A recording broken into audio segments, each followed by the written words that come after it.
Esports is what we live and breathe. For us, it's more than a game. It's a reality where a group of letters can mean everything. Where runes are collected and Aegis can only be won in battle. Where centaurs can give you a ride.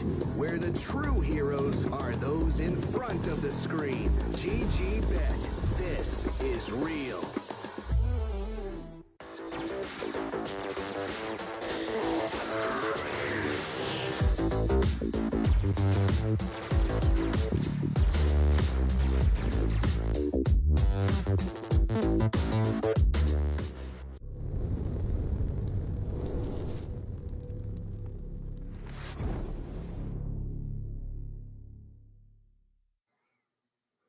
Welcome back. Here we are after an extended break, giving Team Secret a chance to calm down and relax after their victory, putting them now in this lower bracket final up against Team Liquid. I'm joined, of course, by Shippo as we prepare for game one of this best of three, which very well could go the distance, couldn't it? 100%. I mean, what do these teams both have in common? I think they both got 2-0'd by Entity. Other than that, it should be honestly quite great. I think Liquid have had a pretty good time in the upper bracket overall until that loss. They were pretty much dumpstering these other teams. Like, who did they beat? DGG, Goon Squad. I think they 2-0 both of them, and like pretty damn confident while doing so. And even against Entity, they were starting some of those games like up, like in the winner's seat, right? 5 seconds remaining. Yeah, they started off solid, and Entity just seems to be a step ahead of some of these squads, right? 2-0ing Secret, 2-0ing Liquid, like you said, getting straight to that grand final. But yeah, both of these teams, they're guaranteed last chance qualifier. We know that. They're kind of comfortable in that fact, but they want to be in that grand final for a chance to be directly invited to TI. So a win here, vitally important for both teams. And you got to think Puppy as well, wanting to keep that all-timer status. As I did get confirmation from Wick earlier on that it only counts if you go to TI, get to the actual group stage. Last chance qualifier isn't part of TI proper. 10 seconds. It does say qualifier in the name, so that makes sense to me. Yeah. 5 Yeah, seconds obviously remaining. he'd be super keen to get that. Obviously now, yeah, get into that top 3. His chances are not gone even if he loses this series. But everyone wants to get to that finals, everyone wants to take that win, and now going into this draft, we will see an exchange of heroes. These bans seem pretty mighty fine to me. I think Marcy makes sense as the most contested between these two teams. I think Resolution playing it from that off lane, he's looked very confident and strong on it, able to have a lot of impact even in those losing games. And on the other side, Liquid making it work with Boxy most of the time. As a more greedy 4, it feels like Zai able to play that kind of sacrificial offlane, lets Boxy Marcy get that space to farm and get that BKB basher that we are so, enjoying. Yeah, really are. So what is Zai's hero going to be here? Because it feels like quite often you pick this Marcy, you're grabbing your Vipers and your DPs and things like that. Yeah. Is there still room Bat for like a Rider? Mars or something? Oh yeah, Bat. Yeah, good point. Yeah, I think Zai plays the bat on Team Liquid most of the time, so that's an option. Or Or do we see a first phase Slark again? The people learning from ITB and grabbing this Slark early on. I'm not sure what the priority is for Slark on Team Liquid because They they like it picked for Matu. it. Yeah, I was gonna say that Matu likes it. I think the last time they played it, they even swapped Matu to mid to play the Slark versus the Bat Rider. So my thought was more, I'm not sure if they want to pick it with no like bat on the enemy team. Like, I don't know whether it's a priority hero where they think it's just really good the same way Into the Breach does, or if it's a hero where they pick it as a response to certain matchups. Right. Yeah, it could very well be, because Witch Doctor now for Liquid is going to give you that selfless support for Insania. A lot of damage can come out of him, as well as just protecting against some of these pushes and dives on the tower. Cask can be an incredible tool to hold people back. I mean, that's pretty wild, I would say, of a pick. When you have first pick, usually you pick a core in this position because you want to ban to protect it, and it's meant to see these two heroes starting from Secret and be something that's like a pretty big counter. So when you look at heroes like DP, usually you might see a Lina come out, for example, just because she can outrange the Death Prophet, buys that Skadi, does a lot of damage from range, and doesn't let DP get close. And if she does use that Siphon, she kind of just shreds her. So an idea like that is something we tend to see or something that is a pretty good just matchup in general into DP for like mid, as an example, so that she's forced into the off lane. Yeah. But we don't see that here at Turn to all. ban. This double support pretty rare. Yeah, and then it also gives this opportunity, you know, I mentioned the Viper with the Marcy, allowing Secret now to ban out some of these duos that go hand in hand with her. Might even see a bit more focus onto Zai's hero pool as well. It feels like it's kind of difficult to ban out against Mickey. He's got such a broad pool of heroes. Maybe you'd consider now throwing in like the Matu Lone Druid as a potential ban here in second phase as well. Dire team But I think, yeah, back. Viper Bat makes so much sense. You've let them do this now. I guess they have a different idea in mind, or they value this Witch Doctor super highly. The kill threat from Maledict just is quite aggressive. I don't think there's any real Witch Doctor safe lane 10 combos seconds remaining. anymore. Like usually you just pick something with kill threat and then you'd use Maledict and stun 5 seconds and look remaining. to kill like a Juggernaut type hero. You're Wraith King Seems- again. Yeah, could be. They You're pulled playing that into out. DP most likely, right? So Yeah, they pulled it out against Entity, against a Faceless Void. yeah, that see hero's what not they- getting through ever again. I No, hope. he's getting banned every step of the way. Yeah, I'm looking at this and thinking, like, if Team Secret ban Razor now, you've pretty much removed the entire pool of ranged offlaners that go along with the Marcy. So it would have to be like a Mars or something for Zai. Oh, You're what have I missing forgotten? one. Sorry, what is it? You've forgotten our good friend Visage. 10 seconds Oh remaining. God, yes, so I have. How could That I forget hero- him? 5 seconds There's always one remaining. more. This nice Wraith Pact buyer. The Big plus nuke one. damage. Yeah. I mean, maybe that's the plan. There. It's like, hey, you're gonna ban out. You're gonna ban out 3. We've got a 4th. Always gonna have an option there. Which one would you be more scared of, or do you think, you know, like that Lone Druid is still a threat? Lone Druid might not be that bad into Death Prophet Clockwork. But usually you love this Lone Druid into a certain response. I mean, I know Liquid love it anyway, just in general, because Matu is so damn good at it. But for example, we saw a lot of early Lone Druid picks from them against stuff like Puck, and just these like spirit heroes, mobility heroes is really good into. I think when you're playing on Liquid, it's a little scary to pick Lone Druid because you don't have the counter picks now. Like if you were gonna pick it, it needs to be where Witch Doctor was, I think. Maybe they'll still pick it now if Team Secret picks something that's really susceptible to it. But you get a counter pick 10 on Secret seconds remaining. like twice here, so their 5 drafting seconds is gonna get remaining. much easier after this little hurdle now. Pick another support hit most likely. What have they got as an Ench? option? Ench is Yeah. still out there as a potential. It feels like this Witch Doctor is one of those kind of almost blocker picks against, I guess, those aggressive supports in lane. He can actually contend with them decently. So Team Secret go for more of a defensive route. Obviously, he does bring aggression through his ulti and the blast, but having that shield onto people like a DP allows him to dive quite freely. Bro, I actually want to gush a little. I love Lich, and he kind of just hasn't been a hero for a 10 really long time seconds now. remaining. I really love him against physical damage. I think the last time I saw a Lich professionally, 5 I'm not saying this was the seconds last time it was remaining. picked, but it was into like a Slardar lane, and it pretty much completely nullified anything he could do in the game. It was so hard for him to ever fight or stick on the targets he needed to go on because of the frost shield, the armor that Lich gives. So in this game, where you're playing into a Marcy who wants to buy that BKB and wants to stick on someone, this Lich is going to be so helpful. I actually really love this pick a lot. And it's super irritating playing into, you know, Clockwork, hookshotting, cogging you. There's ghosts flying, there's Chain Frost bouncing. Super difficult to engage and disengage from all of that nonsense on the floor. Yeah, because they're all physical damage as well. Yeah. And Switch Doctor ult too, so they just need to. I mean, obviously Maledict, yeah, but like, Team Dire Liquid should probably team look to get some mixed magic types. Yeah, okay. Yeah, you go. there he is. Mixed damage heroes coming out. And I guess they've got flexibility technically here with the SF. Feels like that's going to be more of the Mickey hero, but could be in the hands of Matuma Man because safe lane SF has been on the rise through these qualifiers. We'll see what they do with it though, and that Pudge probably going to tell us now that yeah, mid SF, safe lane Pudge. I'm so sad. I was in my mind. I was thinking about this Pudge because as soon as I saw SF, I was thinking, okay, what have we seen so far from this qualifier, and how many times have we seen this Pudge doing some hooks into? Well, at least they're attempting to do 10 hook into seconds SF ult. remaining. That's the first hero I think of, so that combo is going to be 5 there and present seconds throughout the remaining. game. And it's no joke as well having like a cask and a Maledict on you while you're being rotted and dismembered by Pudge. This is a pretty spooky safe lane that Team Liquid has built up already, even facing into a DP clock. Dire I team have their I own feel like strength. DP should probably be fine.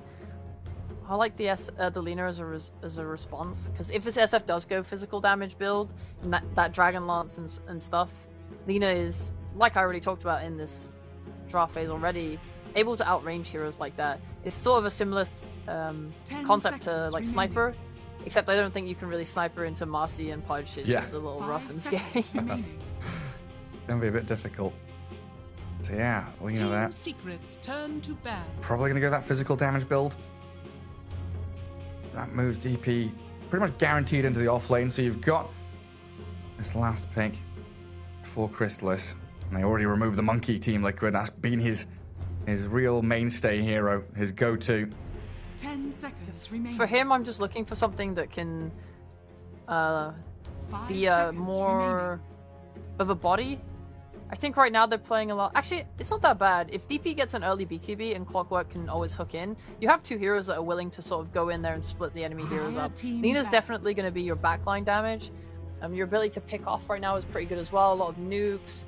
You have tower push, ability to take objectives. What are they missing? Maybe just more team fight in general, like team fight control. If there's a carry that can give that to you. Otherwise, just anything that, I mean, you have last overall pick 10 on secret, so you seconds can just remaining. pick a counter to whatever Liquid is about to bring out. 5 seconds Yeah, that's remaining. true. I mean, when you're looking for this kind of team fight or a stun from the carries, it's Sven that always comes to my mind. You know, he's the big boy.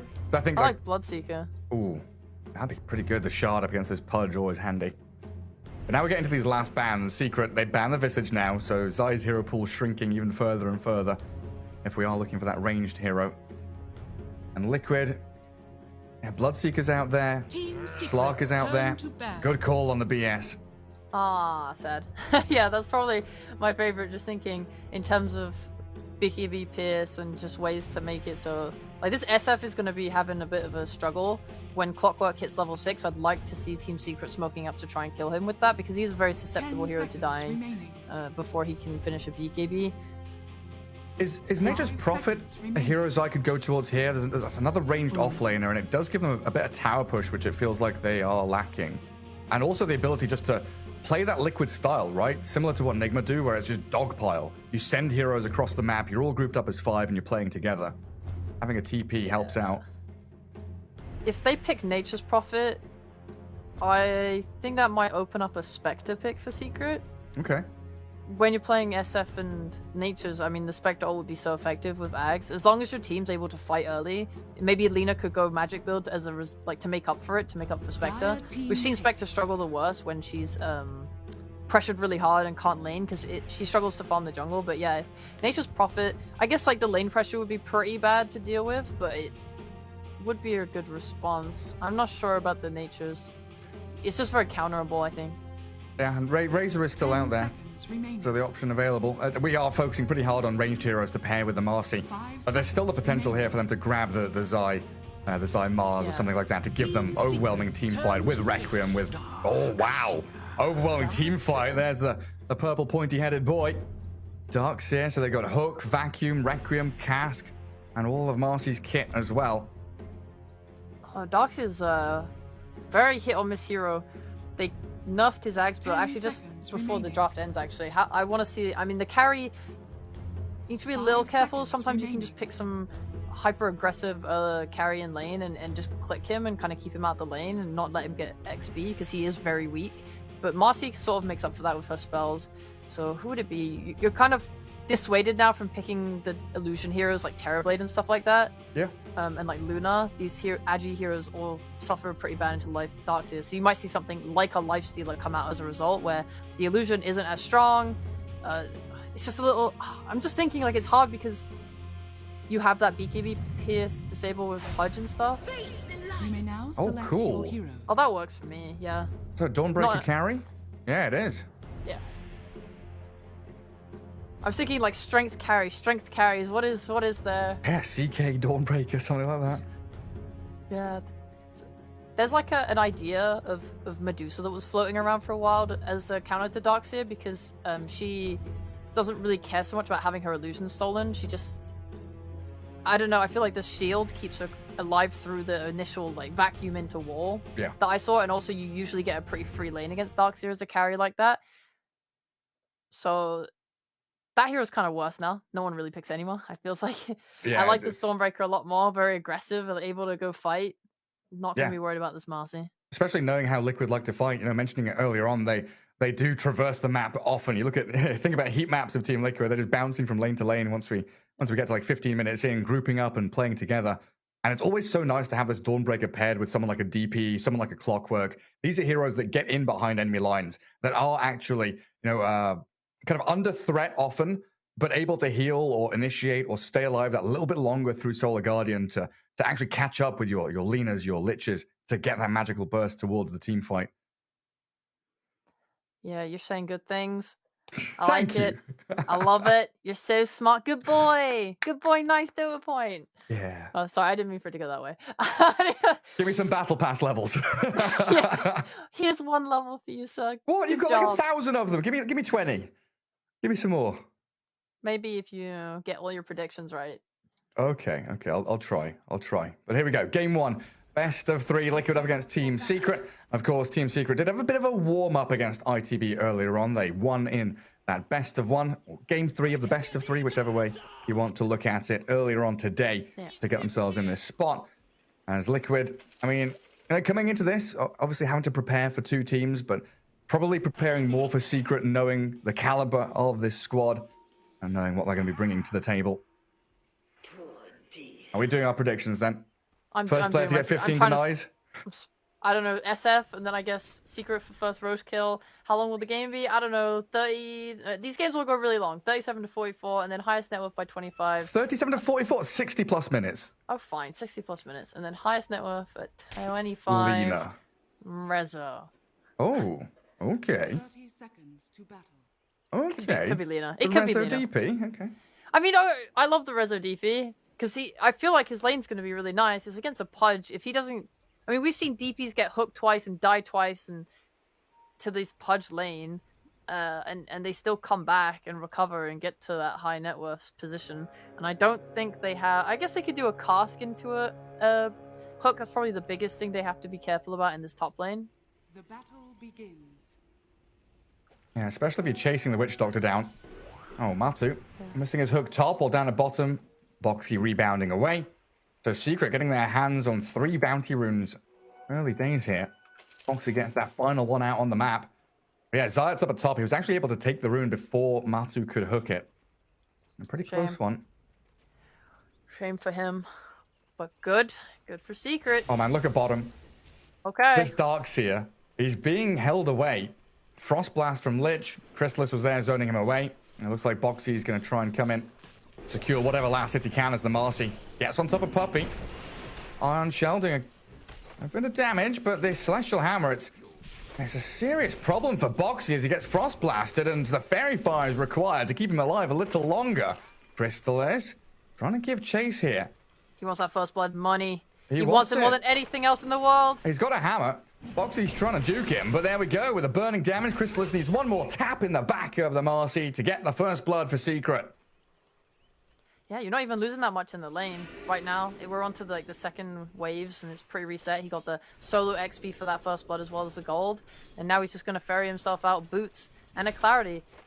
This is exactly how you're meant to play a Darkseid lane in early levels. He is honestly so weak. He wants to use his Ion Shell to farm the creeps. It's hard to just stick one on himself, one on his support and try and trade. Because the damage, it's just not that much. The spell is very weak.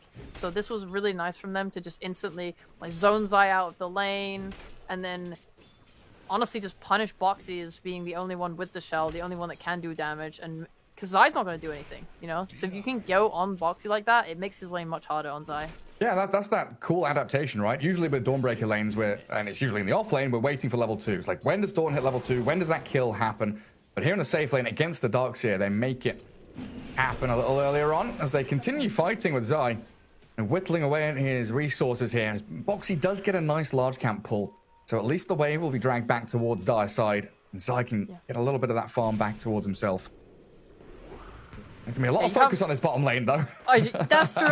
As much I want to talk about, because Darkseid is one of my favorite heroes, and his laning is honestly just the weirdest part of him. It's always hard to get a normal like human lane out of him where he's just like laning normally because of like his weaknesses. You'll usually see a lot of wave cutting from pos 4s and stuff, and it's also really hard, I feel like, for even pro teams to judge the strength of this hero. Because sometimes you'll buy like trading items on your pos 4 and then you quickly realize that you can't trade because the hero isn't that powerful, and then you do result to just a lot of wave cutting and stuff. You'll see like these hard camps getting pulled and just general like trying not to properly lane. It's kind of like the timing for Darkseer is always just on whenever you get more points in Iron Shell. If you get 2 points in it, you get 3 points in it. This level 3, this level 5, these are kind of big points for it where you might see them try and turn up and aggress. Like Puppey moving out of position with 2 Iron Shells on them could easily kill him. Especially with a hero like Marcy, right? You know, in days gone past, we used to see the Spirit Breaker, the Earth Spirit, with this Darkseer to play aggressively. While up at top, we'll take a peek into there as Rezo drops pretty low. Insania now trapped in the cogs and turned on, though. Very far up for Rezo, is going to keep him alive through the Maledict. And don't bring the DP down. And down bottom, they're going at it again. Chrysalis not going to land his Starbreaker, but a big Frost Blast with the shield, slowing the retreat from Liquid. And a big creep wave arriving. Zai, if he dies here, it's going to be losing out a lot of this wave. And Chrysalis, that tree block didn't quite work out for the Darkseer. Another Frost Blast from Puppey gets it. Disposed back across the tower, but it's aggroed onto a range creep. So Chrysalis, he'll Starbreaker. Keep Boxy away. Puppey did still die in the end. But a good dive onto this Zai Darkseer, keeping him down. Yeah. Pretty sad. I wonder... He didn't have buyback either to kind of come back into lane for that XP or anything. I don't know if he would have anyway, but sometimes when you see such a massive wave, you're just like, I am despairing right now. Yeah, please give me the experience. It's like you're saying, he wants those points in Iron Shell as quickly as possible. Yeah. And then, of course, the third lane in Dota 2. We've got 3 corridors here on this map. Nisha, 24 and 7, starting to take a handle on this lane. But Mickey has brought up stick, raindrops, trying to mitigate some of this damage, but it looks like he's losing out in the long run. God dang it. I voted him for the most denies by 15 minutes and he has none. Whoopsie I don't know why I daisy. did this. I should have voted for Lena. Yeah, this top lane is pretty okay for Rezo the more levels he gets in this Spirit Siphon. It's obviously very scary to play into the Maledict. Usually you combat that with some early Fairy Fires and like sticks and stuff. Because the burst heal, you know, right, Maledict works off how much damage you take, so with the heal it makes it a lot nicer to deal with. He's gone for a raindrop as well. So they're just going to be trying to play to just survive and be able to skirmish a little bit. I mean, looking at bottom again, yeah, it's difficult for the Liquid players to play the lane. They're kind of hiding in fog, scared of this Puppey Lich, who is level 3 now. A lot of nuke damage from that Frost Blast. But Boxy, trying to play forward and disrupt the pull. Gets a good amount of damage there, thanks to the Observer Ward that's deep. Scouts out the Lich. And Zayat, now the target on top, the Clockwork. He drops low. Not sure he'll actually die to this. There's one more tick that'll take him down to 40 HP. But surviving the burst from Liquid. Super close. They're going on Chrysalis. Oh, yeah. Chrysalis. Frost Shield. He's got a Fairy Fire. Oh, and Shell going to be doing too much damage here, though. He's got boots, but he's not fast enough to outrun Zai and Boxy. One more rebound will claim the kill on him. So a bit of recovery from Liquid, while in the mid lane, top rune spot, Lena finding the Witch Doctor with the Laguna Blade. Shadow Fiend. 1 raise, 2 raise. Maledict still there on the Lena. Has a Fairy Fire. Not going to be enough damage. This is now a bit of room for Mickey. Knowing that Lena is kind of out of resources, might have to go back home. But she decides not to. He went for 3 points in Shadow Rays. Some of these SFs we've seen have gone only 2 points in it. I've even seen some of these pros going for like points in attributes and stats before maxing out the Shadow Rays. But this time we'll see 3. I think 3 is the max that people usually leave it at before they go for Necromastery. There's a bit of a difference between safe lane and mid SF, That's though, true, right? yeah. I think mid SF's favoring raises more, and then safe lane SF's, you're right. Kind of the Mask of Madness stats plus passives build. Don't even bother leveling raises sometimes. Is under attack. What is a good build for him this game? Because we've seen these Dragon Lances, and I'm definitely not opposed to that this game because you're playing into a Clockwork. So you want to be able to build that Hurricane Pike, like 4 staff, to keep yourself safe and not have to rely on having to pop like a BKB if you get gone on. Oh, they're charging towards Chrysalis down bottom. The surge and rebound, allowing Boxy to close the gap. Starbreaker cancelled by the vacuum, and Chrysalis getting blasted down while Nisha rotated here. Does kill off Zai with the Laguna Blade. But Liquid with a numbers advantage and now still having vision over Nisha. Stick around for a little bit longer. Okay. And I had a go on Insania top at the same time, but he's got a salve to regen back up. I really like what they're doing bot with the vacuum. Radiant Like Chrysalis never being able to get off the Starbreaker is really annoying because he's kind of relying on it to stun them and walk away, and they're never giving him it. The constant reposition and these levels coming out, I think they've pretty much utilized every possible moment to go on Chrysalis when they can, and it's going really well for them. And now like we're just gonna see like rotations around the map. Laning stage is gonna break down. These runes are gonna be very important as well. If SF can take like a haste rune, for example, or even this invis and like TP to a lane or something, he can easily kill someone and give him that extra gold before he swings back to mid and just keeps pushing out the lane. is under attack. Yeah, like Maledict into Razors. That's a good way to burst through Resolution top. I tried to hook him into the trees, but Matu finding a creep instead. This is Rezo thinking about Exo. Doesn't use it just yet. A little bit afraid, definitely respecting Liquid's ability to respond, like you say, with this SF being off the map for the past minute and a half. Not sure where Mickey is lurking. Usually you give a support the lane mid when you do this and like farm through the jungle. But I guess because the wave is super pushed in, it means that, I mean, someone's got to take this farm coming into the tower. I hope Boxy runs there or SF goes back to mid lane. Feels bad to kind of let creeps like this fall. But I think they're looking bot for maybe some more kill threat on Chrysalis, knowing the supports are playing top on secret side. Yeah, they've got a couple of wards down there. One in the lane, one deeper in the jungle for Liquid. They're spotting out Nisha's movement, so they know that Lena's off the map and isn't top. Chrysalis alone down bottom lane, and yeah, Mickey, he comes in, clears mid wave, pops the invis, and does head southwards. Oh, you know, actually, I like this more. They're not giving Boxy the mid lane because they don't need to. Like, he can get both farm for himself or for Xayah by being near him. Oh god, Insania. Careful there.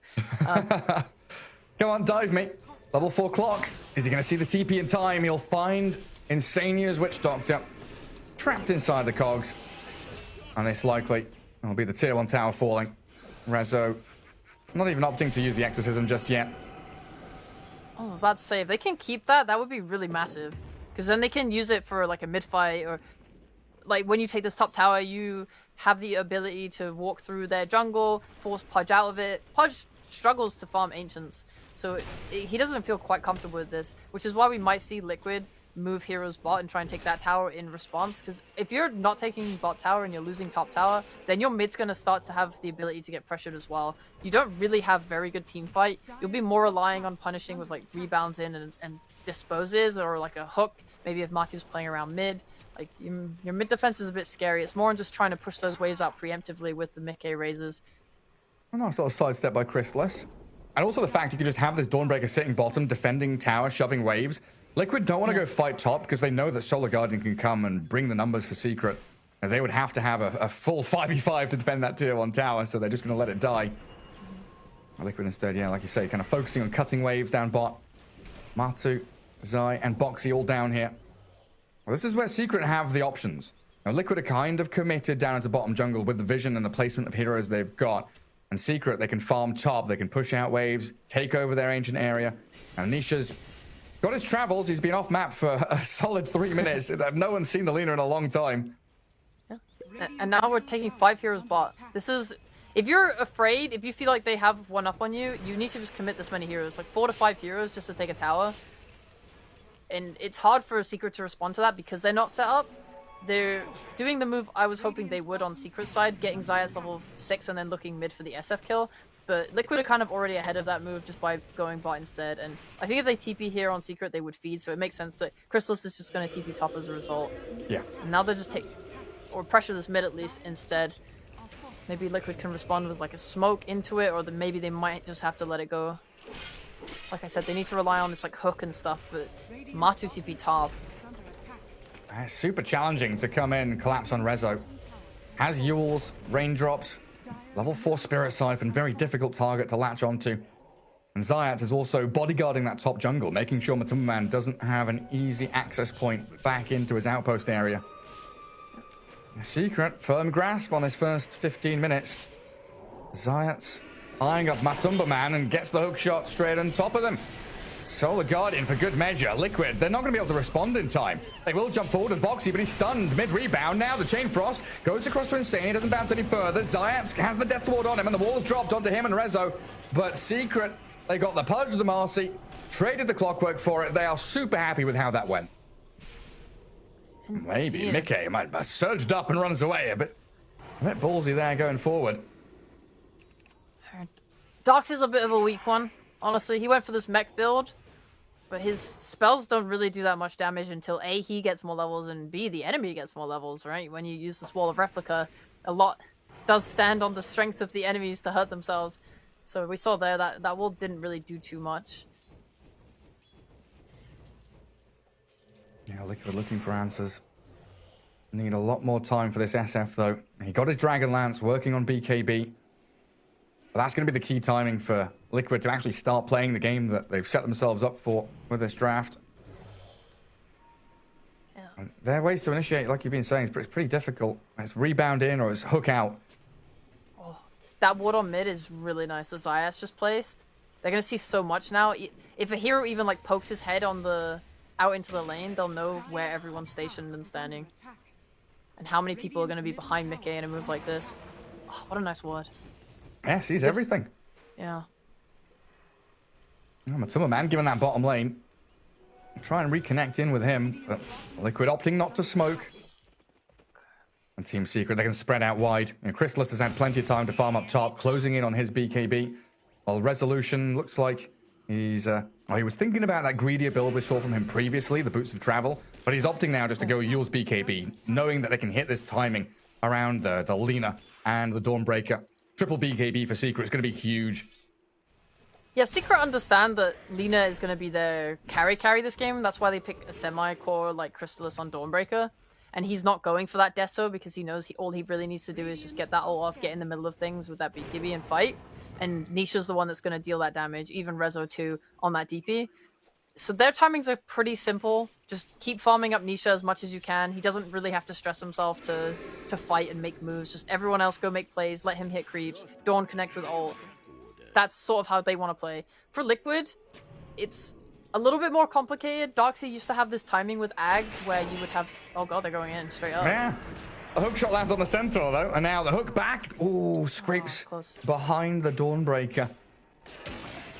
If her thighs were a little thicker, maybe he catches her there. Oh, she's away. Yeah.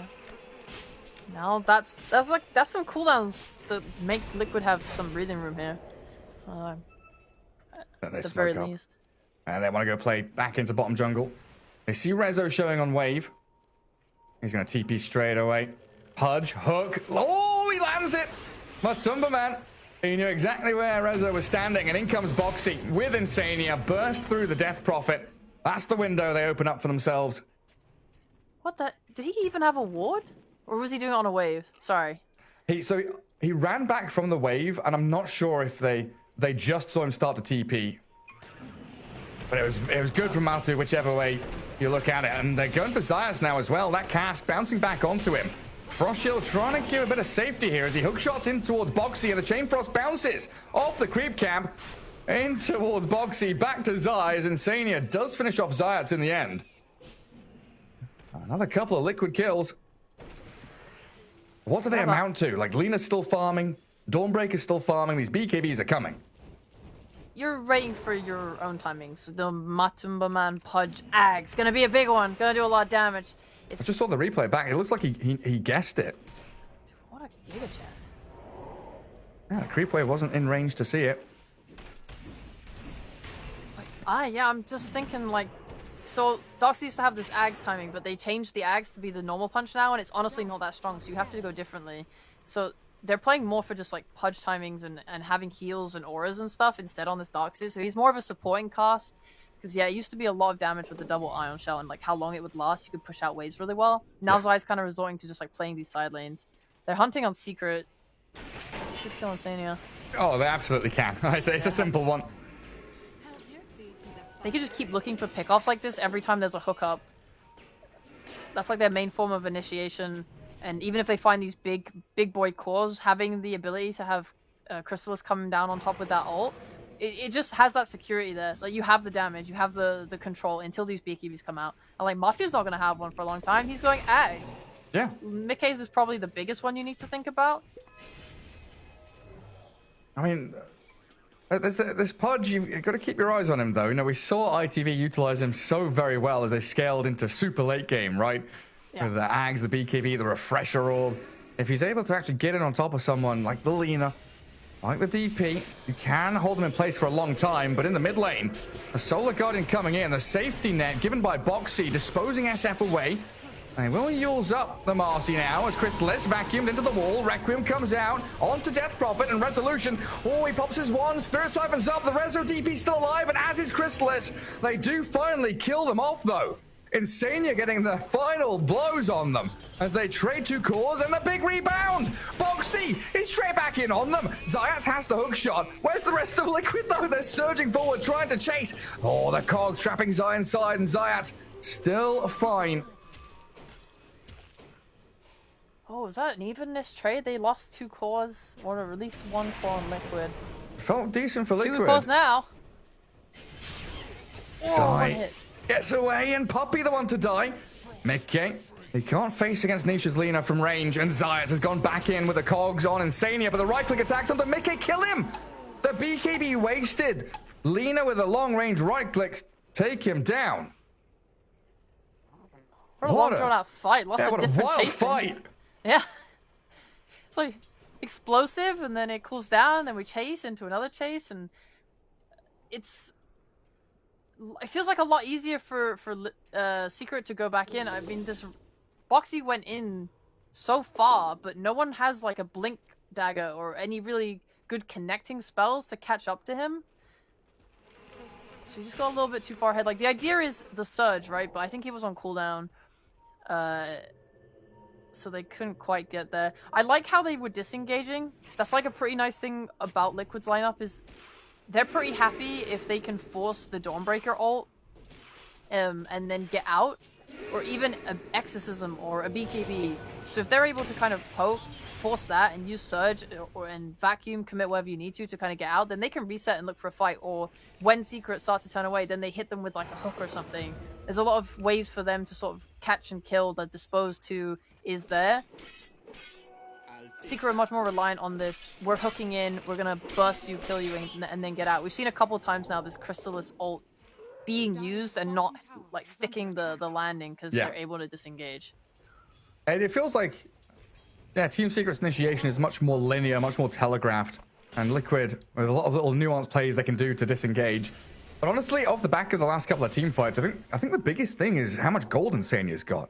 He's now at 4,500 net worth. He's got Shard. He's well on his way to Blink Dagger. This Witch Doctor is going to start becoming a serious threat.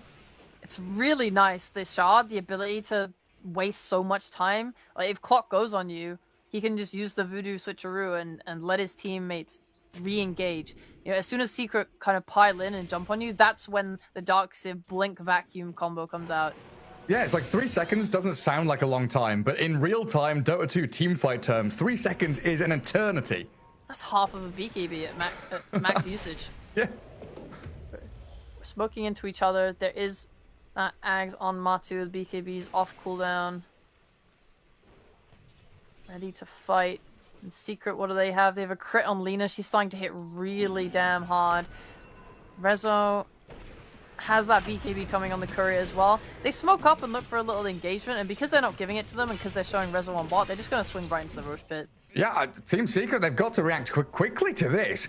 The TPs are coming. Liquid are out of the pit now. Yeah, Team Secret saw it with the rocket flare. Like, they do get across the map very speedily. Chrysalis does have that Solar Guardian to join, so he's realized that, hey, I can go farm bottom jungle pretty freely.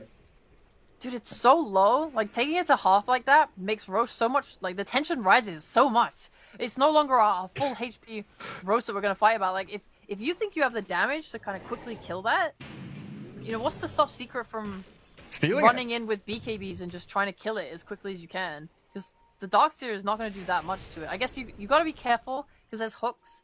Like, if you're holding a high ground ward on Liquid, you're just basically waiting for anyone on Secret to show themselves. If you can get that hook displacement, and that would be so rough for Secret. They have the Dawn ult and hook as ways to sort of catch up with them at least. Yeah, and Zai's counter initiation, it's good with his Blink and Force Staff, but against the BKBs, which are all up for Team Secret, it feels like Liquid have to drag these fights out a little bit longer, kite and bait the BKBs for as long as they can. And it looks like Liquid just going to give up on controlling Roshan right now. They're back into farming mode. Guard Matu as he shoves out mid-wave. And this is where Team Secret, they can actually move into that top jungle, find a bit of space for themselves. Zayat's always leading the charge, but they are under dire vision. A very sneaky ward from Insania. They spotted them coming all the way across. What will the boiling point be? Because oh, Chrysalis. apparently this. Oh, he's very afraid. Boxy gonna unleash. Just try and get that dispel. Move yourself away. But now Secret have control of top side, so they have to smoke on Liquid right now to control top. And Secret in the Roche pit. Two heroes vacuumed into the wall. Chain Frost gonna bounce off the shard, kill off Boxy. Is he gonna have to buy back because Rezo's in the pit with Exo going? I mean, who's this? Matu is miles away. The Pudge is nowhere near, and Zayat, he's zoning them away with hookshot and cogs. Secret, they've got this. Aegis for them. Nisha now holding it. And if Lina wasn't a beast already, she's now got 2 lives. That's really hard. I think the biggest thing that Liquid seem to be struggling with is follow-up initiation. They need a blink on Pudge. And he needs his BKB first, of course, just so he can stand and fight. It feels like there's a lot of things that Matu needs. He needs to buy armor so that he can scale into this Lina. He needs to buy a blink so he can get on the Lina. I think I really loved... It was Oteka, right? The refresher Pudge? Yeah. I want to say, yeah, that was Requiem, sick. Mickey, Zai, they're on to Chrysalis. He's got 6-1 charges, and Resolution's coming here to help him out. Mickey does have that Shadow Blade to skip away, and the surge from Zai, creating a bit of a gap here for Liquid. They don't get the kill. The Secret very quick to respond. It really is so tense. Slight so scary. 2k lead for Secret. Oh, it's Puppy. He sees the Shadow Fiend. Solar Guardian in with a hook shot there. They grab the Lich off to the right, but Mickey, the one being focused down, dodges Light Strike with his BKB. The dust comes and they see him running. Pops his one. They need a bit more damage from this Lina. Oh, not enough. Nisha doesn't have the range to keep going. Rezo also BKB to try skip out of the range of Matu. Top tower is under attack. It was a close call for Liquid. It was honestly like a split second from Mickey dying. The Lina stun was not... It was literally like 1 or 2 frames off from getting him, but he got his BKB off just in time. They had a lot of chain stun. I think it was just mostly Crystalis's position when he landed from the Solar Guardian didn't allow him to get like an easy Starbreaker off. You know, that's just, you know, how it be. But, yeah, it didn't... Had to rely on that cog pushback instead, not quite able to cinch it. It is a lot of spells, though, that you have to use just to chain stun him for long enough to kill him before his BKB gets off. I think if Lina... And now, Rezo, 4 staff heals. Zaya's trying to get him out of danger, but they've got Dismember from this BKB Pudge. Rezo dodges the hook, but the Voodoo Switcheroo, the Death Ward, are going to kill him off. Chain Frost over to the other side as Boxy rebounds away. Not going to allow for any more bounces. And another swift move in, going to get a 1-for-1 trade, but it's DP for Witch Doctor. So Liquid, they move in, they move out. 1 strike, and they're gone back to farming. Nice pickoff, but they're still an Aegis. I think Secret's still very confident. Yeah, honestly, I say it's a DP for a Witch Doctor. Usually I think, hey, it's favored killing off that DP, but Matu now falling in the mid lane. Caught out by Chrysalis and Nisha. No saving him as Zai tried to come in, but Mech on cooldown. And no counterplay for Liquid. That's a big victory now for Secret. And yeah, Witch Doctor had a kill streak. So that's quite a bit of money going into them as well. Was it actually? How much did he give? 450? Yeah, that's decent not bad. amount. So this is their first tier 2. They'll take the outpost now as a result. They don't have to play topside just because Roche is not going to respawn for at least 5 minutes. So I think they have the option to sweep back into their jungle and try and look for kills there, or if anywhere that someone is showing, I think they can just kind of run at them. Liquid are gonna have to be looking to just burst Lina every fight, most likely. She's the one doing the most amounts of damage. She's a massive issue, honestly. Like I said, so many items needed to deal with her, right? Like Pudge alone struggles to stick on people in fights because he doesn't have armor. He needs that BKB, the dismember on Lina. If she went for a Linken's later, that would make a lot of sense for me. And then they can start thinking about waiting and holding hookshot to stop dismember. Like if Pudge does walk in with his BKB, like Zayas just hold it, wait for that cancel. Yeah, you want Mickey's the one that's doing a lot of this right-click damage, but you need to give him the control to do it. It feels like Secret have done a really nice job so far of just planting heroes in front of Nisha and making it so that no one can really get to him. So yeah, they're going to be relying on maybe this hook or a rebound dispose into hook or a vacuum. A vacuum rebound, Maledict. I was thinking along these same lines. Like, what's the combo with the Darkseer here, right? Yeah. It's vacuum rebound, cask, Maledict, Requiem, with Rot slowing them all down. If they can get that, yes, it's huge, but it's pretty freaking difficult to land this symphony of skills that it feels like they need to defeat Secret in a straight team fight here. And Nisha, still with Aegis for 20 seconds, comes in round the back. Liquid able to disengage. Pudge even BKB to run back to his tier 2 bottom. And the two remaining members, TPing out of that bottom right-hand corner. You raise a great point, though. He's not itemized for this at all, so it's not something I think we'll see this game. But if Mickey had gone that Arcane Blink, and they were able to combo a big vacuum into that ult, that could have been so huge. It's kind of hard, though, because you're relying a lot on your magic damage then, and you do need this mix of physical in there that Mickey is providing instead. Yeah, then you have these windows of opportunity when like a BKB completely ruins your combo and you've all-in'd on it. Yeah.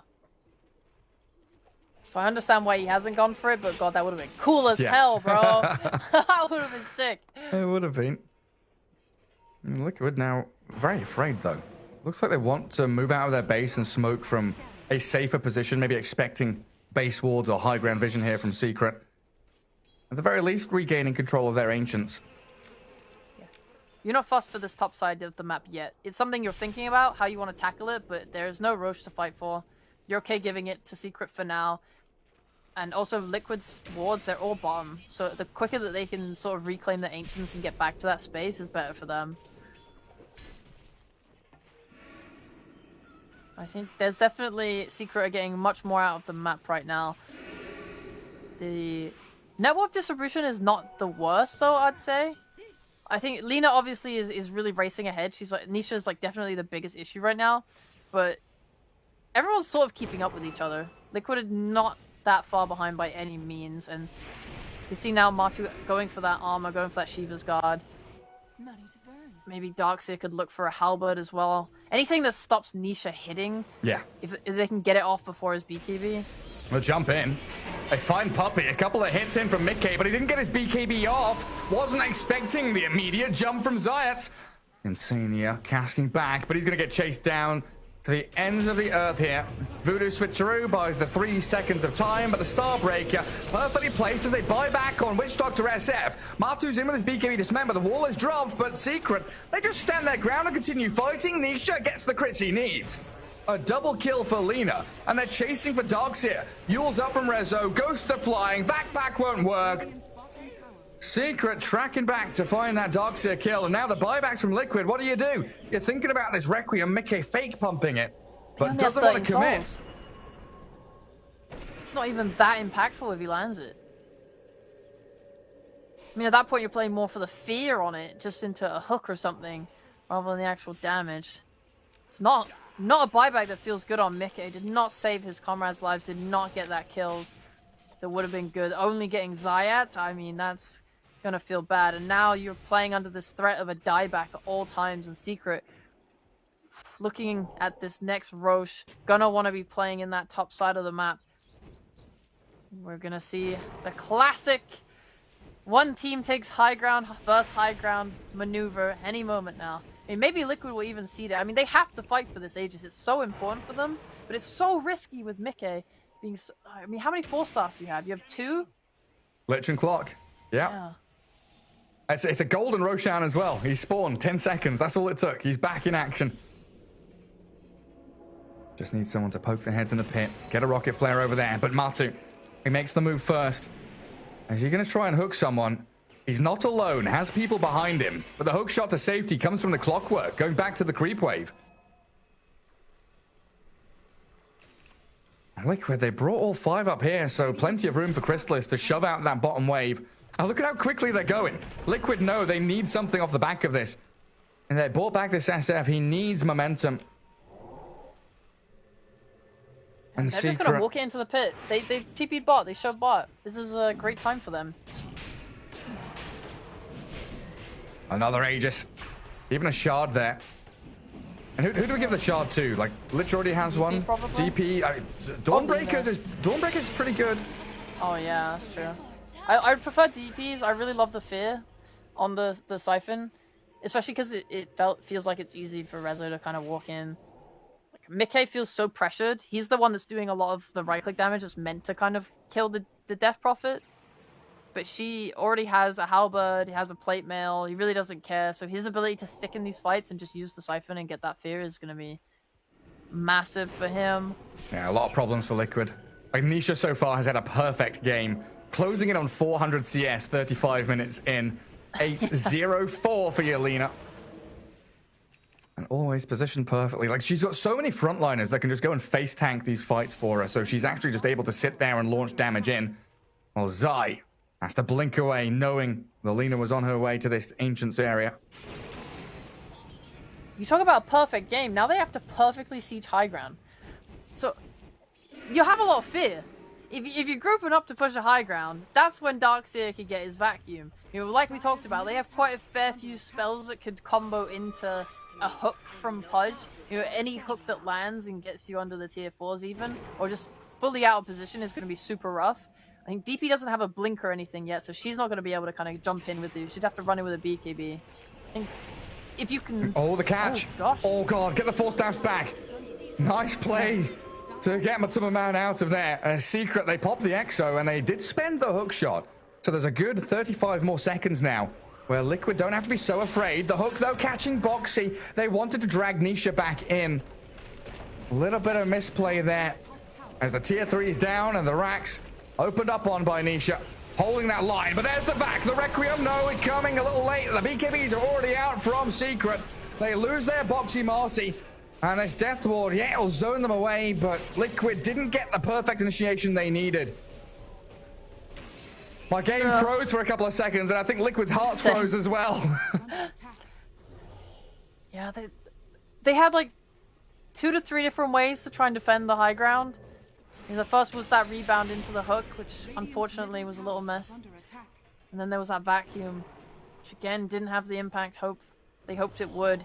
And these BKB reactions, it's a move that kind of, you can see it. It just kind of comes and you see it coming. Because SF can't just stand there channeling, you see him. You know? So you're aware of like how they want Zai to jump in and vacuum. And if he does vacuum, the Requiem takes too long to go off for them not to get their BKBs on. It's like channeling, then travel time. There's it's very difficult. So much wiggle room for Secret there.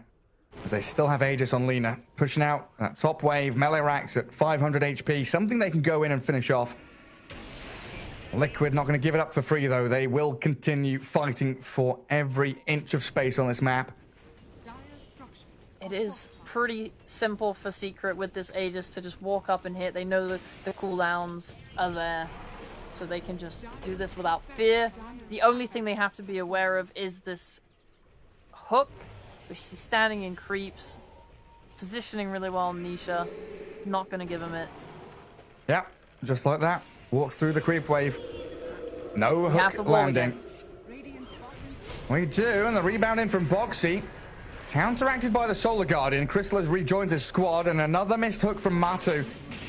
Mickey trying to fear them back, but Lena not afraid of anything. In comes Matu with a blink BKB, trying to aim it onto this Nisha Lena, and they get the Requiem off from Mickey this time around. Taking the Aegis, Inside the wall, Lina is still standing there, and a great hook from Matu. Times it perfectly. They've got the Lina kill they needed. Taking her down is huge for Liquid as they'll find Rezo as their secondary kill as well. They hold their high ground, but the rest of Secret, they're bailing. They went for that chase. A little funny moment there as Matu walks into the cogs and walks back into the cogs and gets force-stuffed into the cogs and just keeps getting punched out. Not able to connect up that hook, getting Zayas to safety. But yeah, that's pretty much the ideal situation for Liquid going into these high ground sieges, defenses. Any moment where you can get that hook under the tier 4, if you can get that kill and set up the Aegis into a pullback, and that's all you really need. But this is a situation that is given to you specifically by Secret pushing high ground.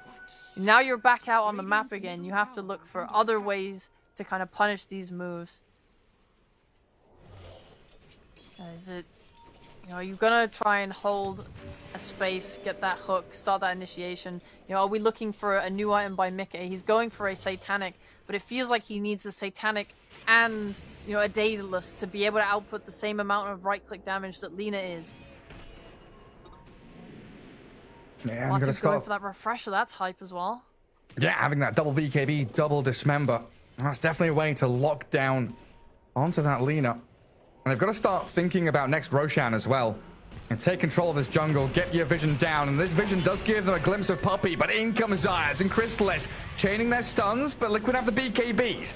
Bit of an answer here to Secret's movement to top jungle. While over on the right side, Requiem comes, but Rezo has his magic immunity out already. Nisha trying to open up on them, and Boxy chased back into the top left corner of the fight. That's a good start by Liquid, holding a high ground, getting a bit of info from the vision they already had placed. But Secret are just so quick to respond. Liquid wanted so much more. Mickey had a DD. That could have been everything for them. They just don't quite have that lockdown to do it. Rezo very tanky with the items he has, able to just kind of walk it off.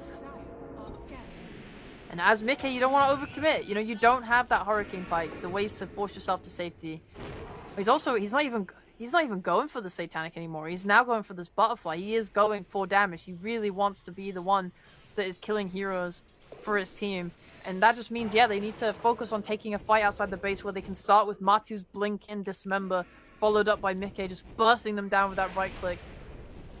What they do need now, though, against this Lincolns of Nisha is a way to pop it so they get that Dismember in on her. Yeah. Such a good toolkit for the Nisha's Lina. Even queuing up the MKB, kind of feeling it. I mean, SF has shown a component, right? They'll know he's got... Yeah, they've got vision on him. They know he's got Butterfly already. Yeah. I'm just thinking, Pudge does not naturally buy Lincoln's breaking items. He's very much a fan of these just big... get in your face items, and God, Nisha's very deep right now. All the 2 hits. Finds the kill on Puppey, but Zai, being focused down, gets off his Greaves, buys a bit of time, but the crits land. 500 apiece from the Lina and opening up onto Matu. Dismembering and healing off a Crystallis, but he's stuck there. Liquid now down 2 cores, and Dogs here with no buyback. This could lead to another lane of barracks. Top lane's pushing in, Secret clearing wave mid. That was ward-based. They're Secret are moving up, putting a ward on that high ground cliff and playing around it. Liquid don't have their own vision. Look how much damage Lina did, like 6,000, just right clicks. Like, who cares spells? So much, yeah. And it's hard because the way that fight played out, like, Pudge hooked her away from the Darkseid to try and save his life, but he realizes she has a Lincoln's. I can't dismember this, so he is literally just stuck there, having to try and walk away from Nisha, who's doing so much damage. He doesn't even have a Skadi. He's literally just using this range from the Dragonlance and Grove Bow to walk people down and just chase them, knowing that they can't touch him. There's not enough ways to control her on the side of Liquid without people putting themselves really out of, in harm's way. Like Witch Doctor, it's so hard for him to just walk up and cast, right? Especially when Nisha has a BKB, can just react to that projectile. I think right now it's just, Liquid's struggling so much, and this Lincoln's, like you said, posing so much of a problem because they can't just rely on seeing her and going with this Pudge hook, especially with a clock hook covering her. Yeah. Yeah, now Mickey, bought his Butterfly a minute and a half ago? MKB's done on Lina. She's got the counter to it. It's still so interesting to me how far we've come on this Lina. Like, you think back 3 years ago or so, and it's Yules, Ether Lens, Magic Spellcaster, that's it. And you got players, you know, like Chris Luck, who go for that Boots of Travel, Dragonlance, Shiver's Guard. Then people start, you know, copying that, going into the physical damage build.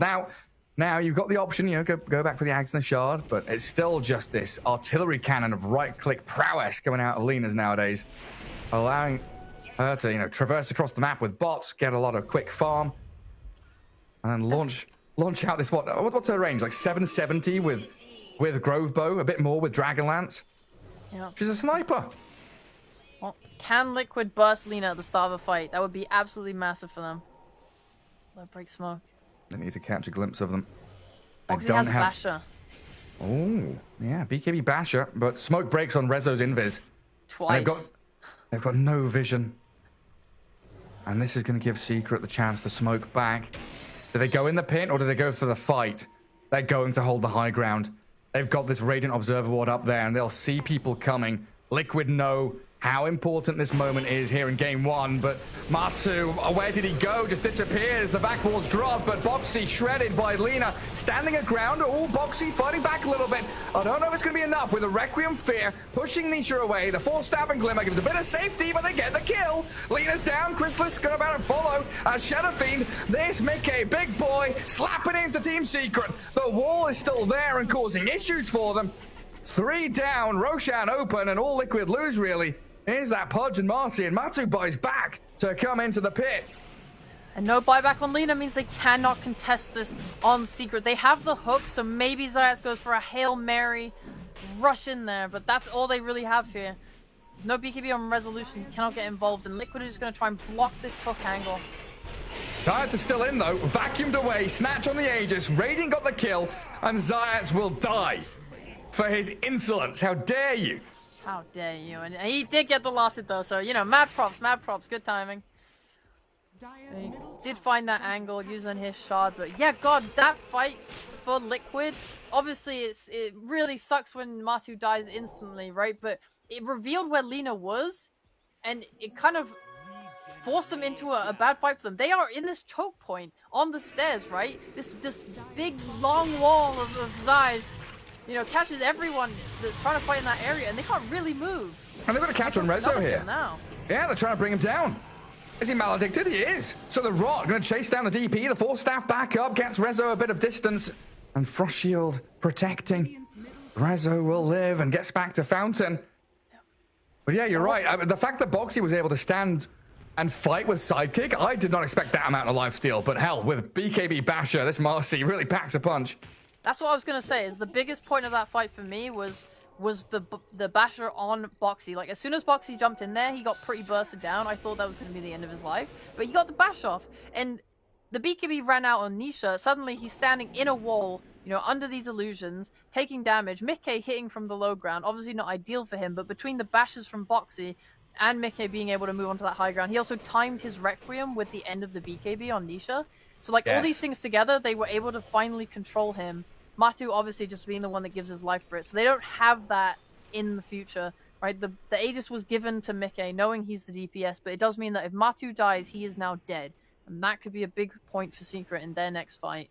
Yeah, and if they get a wall illusion of this AC of the Dawnbreaker, getting an illusion of the Lina, you know, you're doing 120% damage from these illusions. Lina and Dawnbreaker, they're slapping their own heroes. Gonna be very particular fights. There's no real, you can't just easily run in there and brawl. It's very easy for Nisha to just blow up and kill you, but it's also at the same time easy for Liquid to, well, not easy, but you know, it's there's a lot of counter play at this point now that this bash is in play, now that there are ways to control you through your Linkens and BKB. You know, there are threats. The more items we get, the more threats come out, and you can't just play as brazenly as you were 20 minutes ago. Yeah, then you have to start reconsidering buyback status, boost of travel potential. And right now, we've got SF, Dawnbreaker, DP, and basically all of the Dire team have buybacks outside of the Pudge, of course, who just used his in that previous fight. So we won't have the same opportunity for Matu to you know, blink in, die, and buyback to come in. That was big for him, that fight. So if they can... Obviously, they want to get something from this Aegis, And I think it's just going to be looking for kills. They want to kind of claw their way back, bring this net worth back. And Secret looking for an opportunity here too. Hookshotting in onto SF. That's a key target and dies quickly. First life gone. Liquid trying to respond. Matu's still very distant, so it's down to Zaya to get this vacuum wall in, but Boxy can't stand his ground this time. Has to run away, and Mickey with the BKB Silver Edge. Disengaging while Matu jumps in. He wants to be aggressive, misses the hook on Rezo. Dancing away back to safety. As both teams, they chuck the kitchen sink at each other, then just walk it off. And then losing that Aegis, not ideal, but at least you didn't lose heroes, didn't have to expend buybacks, and worst case, you know, lose Matu. I think he was bold blinking in there knowing he had a double BKB if he needed from that refresher, but something that I'm noting is very important. Looking at the difference between that fight and the previous one is that Boxy cannot really afford to jump in on anyone that's not Nisha. That fight he BKB'd up and went to try and kill Crystallis, but Nisha having that backwards position, you know, not under threat, is able to just click him and nearly kill him pretty instantly. You're still a support, right? You don't have armor items. You're not 5-6 slide. You need a little bit more time to get to that point. So yeah, Nisha is such a big issue. Maybe Boxy can even look to get a blink or something like that, just so he can wait and see Nisha revealing his position and then get on him. Like, Nisha's even itemizing sort of to deal with that in advance. He's going for this Hurricane Pike. Or at least he's got it queued up and thinking about it. So that if he is in a position like that fight on the Dire Jungle high ground, again, he's able to reposition himself and not have to rely on a clock hook or something to save his life. Yeah, I'm pretty sure Nisha just sold his boots of travel to get a bit more money to maybe try and afford this Pike plus buyback. He doesn't have travels on him, and his courier doesn't have it either. Oh, yeah. Travel sold. Maybe an indication here that Secret just want to play this 5-man group up. No longer split pushing. With the Lina, they'll have the potential for Dawnbreaker to shove out a wave and then Solar Guardian back in if need be. But now, right now, they are a very tight-knit group all together down in that bottom lane. Liquid. SF got Satanic. Liquid just executing these fights to perfection, though, right? You talked about how it's not easy. You know, Secret have quite a linear way in, straightforward, telegraphed, but Liquid have answers. They've got ways with this vacuum play around the other heroes they have. Yeah. It just takes so much brain power to read the team fights. Yeah, execute, see the targets you want to be going on. Team comms have got to be clear. Yeah. And we'll just wait for next Roshan, it looks like. Neither team wanting to commit too heavily to anything just yet. Yeah, I do like the Satanic pickup on Mickey. It makes him a little bit tankier. Obviously, dying with that Aegis there, the biggest thing was that he was very squishy. He is lacking pretty severely on armor. It feels like none of his items are really helping in that way. He wanted survivability in the Butterfly, but with the Lina's speed to pick up that MKB, yeah, he just pretty much melted. I don't think he's the one that wants to be having an AC. It'd be nice if someone could have it. Yeah, maybe Marcy's job by an AC. Go on, Boxy, get an AC, please. I beg. We've got huge items here. Scythe of Ice on Darks here, as well as the Death Prophet. So these instant forms of initiation from both teams available to them. Yeah, going into this fight, 4 heroes on Secret, bar Rezo, have buyback, and only Marcy has buyback on Liquid. So you can't even take a fight, say, around this outpost and just rely on buying back and TPing into it and overwhelming Secret with numbers. If Secret get a fight here, I mean, it could just be massively devastating. And they are smoking, looking for it. Zayat's holding onto his rocket. Doesn't want to give his position away from this mid lane. Liquid charging down from their top jungle in towards mid. They both pass each other. Where's Liquid going to go, though? They're wrapping around down bottom jungle. Insania might be the one to give away the game. No, he goes up the staircase, rejoins his squad. Rezo has a Hex too. Yeah, both sides have got hexes. Hex could decide everything. We've got the weird standoff across the river again. Secret Radiant team playing Dire side, now cutting waves. Liquid still in that mid lane, even looking for the tier 2 tower here that they can take. Maybe even regain control of that bottom outpost. But overall, Radiant team taking top outpost with Roshan potentially 10 seconds away. That's huge for Secret. It feels like they have massive, yeah, the more important positioning. And look at the creep wave pushing in top. This is something that Liquid have to deal with. They can cut the bot wave, but those two massive waves of mega creeps are going to be pushing in their base. This is not something that can be ignored. They cannot just sit here forever and hope. They have to either move now and make a play, or they have to return to their base and look for a new angle to approach Secret.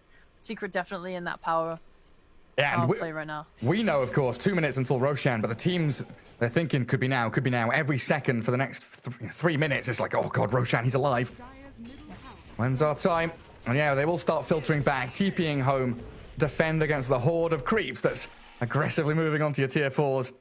Oh, Zayat's nearly even finds the hook there on Marcy TPing out. And yeah, what are you thinking now? You're going to push out these waves, but you don't want to go too far. I mean, where's your vision? You have one on that cliff on the triangle, so you see Zayat's and Nisha move back through there. And you have one on the bottom cliff as well. So it's very deep wards, but not ones that cover your jungle. They're going to smoke in because they saw Lina on their vision. And Puppy. They see a lot right now. Do they know Rezo's in the pit, though? The scythe from Zai starting on Puppy's Lich. 2 hits, all it takes. Dismember on Rezo as well. Liquid start this fight well, but the Abyssal Blade, the pushback, all the disarm on the SF can't turn to fight. Matu still in the pit, hooking back Rezo as this wall, it has blocked the rest of Secret from arriving. Moxie rebounds over the top, and Matu's still stuck inside. Rezo gets through, but dies. The big crit lands. Mickey turning to fight Zayats and Crystallis, but they've got their BKBs up still. Doesn't matter, though. Liquid have battered them into the ground. Lina now, feared up. Nisha tries to Hurricane Pike away, but it's nowhere near enough. Mickey with a monster kill streak. Oh boy, Liquid. Everything went so well for them. There was that potential for the turnaround when Rezo showed himself in the pit with that Hex, getting it onto Mickey, but force staff, Gary! Yes, 4 staffs! Friggin' staff! Hurricane Pike, 4 staff, everything under the sun to save that SF. It is the best item in the goddamn game and gets Mickey just out of there in time. An amazing halberd from Rezo nearly helps there though, because Mickey wasn't able to use the Satanic, but that's when Matu comes in with the refresher off, with the refresher shot. He has 3 sets of dismembers and BKBs coming out in this whole fight. It looks like Mickey's dead to rights, but yeah, bang there with a 4 staff, run it back with a BKB. Crystallis, Solar Guardian's off to the left, but Matu is just in that pit. And Boxy able to disengage from the Guardian means Liquid have this surround on them. They've got this nice concave all around the pit, while Secret, they're stuck in here, trapped by the wall, trapped by their own cogs.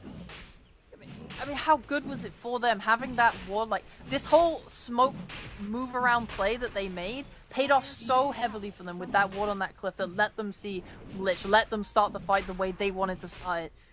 Oh, Zayats. Oh, Zayats. Are you going to try it? No, he's hexed up. Solar Guardian and a buyback from Lina. Roshan, what is he? 2,000 HP away from death. And Secret with a chance here to come and snipe it. Another wall, Zai drops it. BKB up from Crystallis as they hookshot onto the Shadow Fiend now. Hexed and disarmed, sent back as they do jump in with Boxy, but Aegis in the hands of Crystallis. Shadow Fiend Yules now kept out of the fight for a few seconds longer. Rezo and Mickey both BKBing up while Nisha 4 staffs forward. They've got a Ghost Scepter on Insania. He does have a Blink Dagger, gets the distance. Liquid, they lose their Marcy, and it's Secret to get the Aegis in the end. It is, but at least it's not Nisha, because the most important thing here is that Nisha used his buyback and he does not have an Aegis. And he is the one doing your damage. Crystallis, he has his own damage in his own right, but it is not the same as Nisha. You kill Nisha, you can win the game off of that right now for Liquid. And they have buybacks. SF has his, Pudge has his. They are definitely in a really good position right now. Even though there's an Aegis, I think there's no illusion that they know that they can take a really game-winning fight now. And we might see a smoke come out from them as a result. A smoke to smite them. A smoke to smite them. Thanks. Yep, rescue that one. Easy clap, easy clap. They don't have vision is the only problem, I think, from Liquid's side. They don't see anything. They don't know where Secret is. I think smoking into them becomes a little bit hard in that respect. But, the best thing you can do to kind of help widen that knowledge is push out the waves. You see them being really careful with how they push out top because they don't know if Secret is sitting in their jungle. So, but if you get that wave out and no one's cutting it and no one's coming to push it out, you know that they're not there anymore, and maybe you can go take that area, deward it. It feels like every one of these team fights needs the WoW Dota music sound backing to them because it's just ridiculous how well both teams are doing this back and forth, utilizing every skill and item. You know, these 4 staffs, the sides of ice. It is perfection. And like a dead even game in terms of net worth and kills. 57 minutes in. We're reaching the Teams hour hate mark. us today, man. Teams hate us, bro. Tier 5 items coming soon. Honestly, looking into the future a little bit, this must be really devastating for Secret. Playing 2 hour-long games back-to-back, and this is still a best of 3. It might go to 3 games, and then if you win this, you have to play a best of 5 as well. It's like an excruciatingly long marathon that you're running right now. It's potentially like 9 hours plus, right? If you add in breaks, you're looking at like 10 and a half hours of Dota 2. This is the biggest test of Secret's life to get to TI, seriously. Capitan Popan being tested at every step. Zayats. Jetpack in. Who's he gonna see? Zai vacuums too. Gets his BKB out early and did drop the wall, but Chrysalis is there with his Abyssal Blade and the hook shot. They've locked in Zai.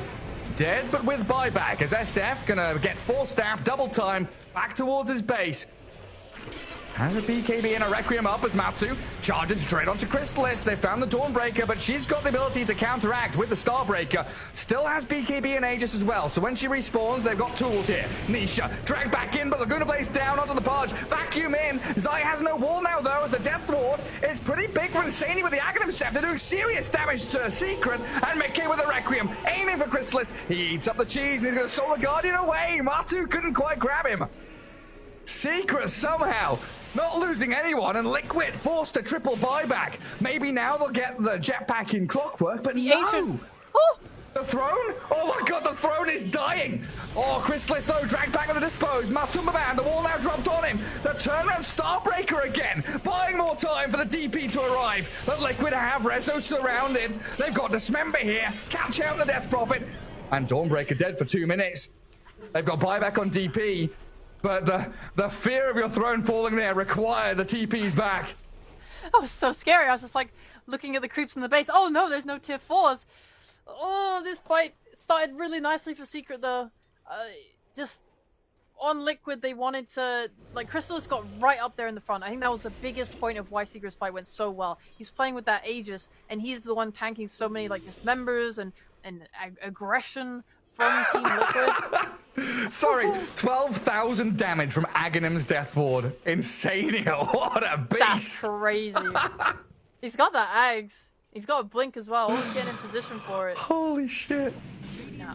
Lina has to be super careful here. If they manage to find her, then it is probably just the game end with this death timer on Dawnbreaker 2. Is he going for a rapier? Why is he sitting in the secret shop? He is. He's trying to buy it on Nisha. So scary, so scary. Oh, he's farming up in enemy ancients, but now Secret the ones losing their buildings. Mickey, he's taking down mid, he's taking down bot, and Secret still with no Dawnbreaker for 40 seconds. They know the Nisha was down bottom. They saw him on his way through. It looks like they'll come back, grab the outpost, and just calm down for a sec. It stood the test of time. It's nearly full health. 60 minutes in, there's still a tier 1. That is honestly a reflection of the game, though, right? The fact that Secret have been in control for so long that they haven't even been able to take that top 1 tower on Liquid just goes to show like how rough it has been and how big this comeback is. They've definitely looked to be in a position of power for quite some time, but that last fight, I mean, it was really scary, right? I think one of the biggest things to note was Boxy, every fight, he went for this Blink Dagger. He's been trying to stick it on Nisha, but now Nisha has this Hurricane Pike. The last fight especially, he was able to just push Boxy away, and then he died to just the overwhelming right-click damage plus Rezo's Exorcism, because he kind of stuck with Nisha to make sure he didn't die. So this like buddy POW system and Liquid not quite being able to get in together just made that fight really hard for them and required those buybacks to come back. And you don't have those now. Going into the next fight, Lina has a minute and a half left until her. So while they smoked up, I think it would definitely benefit them here now to just not force anything. Just chill a little bit. You're even on racks taken. Let's just get that buyback back, and then we can go fight, because they won't have theirs on Liquid for another 3+ minutes when yours is up. Man, Ex Machina Pudge. Yeah, what did they get?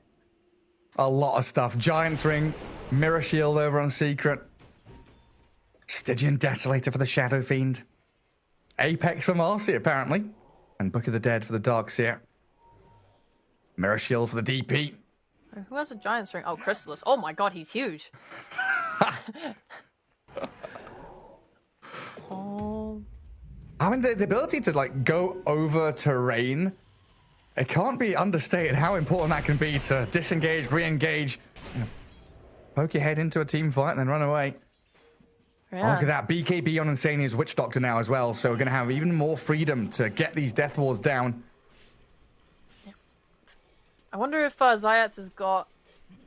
He's getting a little bit of gold going. He's got 3.4k in the bank right now. Obviously going to be trying to save for that buyback.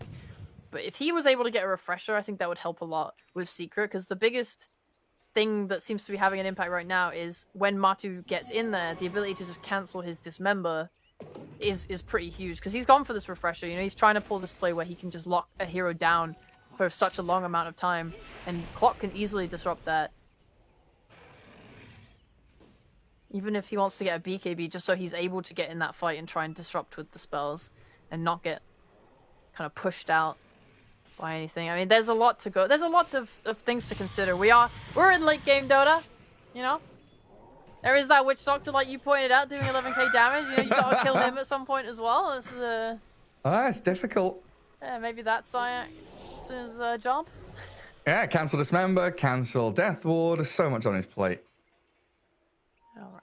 And I've got Abyssal Blade on Chrysalis as well, so multiple tools to be able to do that. But another 2 minutes for Roshan to spawn. And both teams, you know, continually contending with these lanes pushing in. Liquid always have to prune away at the top wave. It's kind of nice, you know, dealing with mid. Both are kind of evenly matched. Keep that wave across the river and aim towards Roche, where there's a casual Soul Ring just chilling in the pit. I wonder who that belonged to. Marcy gets off her BKB, has the Giant's Ring as well. Away from the Exo and the hook shot, which were expended there by Secret. So now another waiting period here for Exorcism to come back up.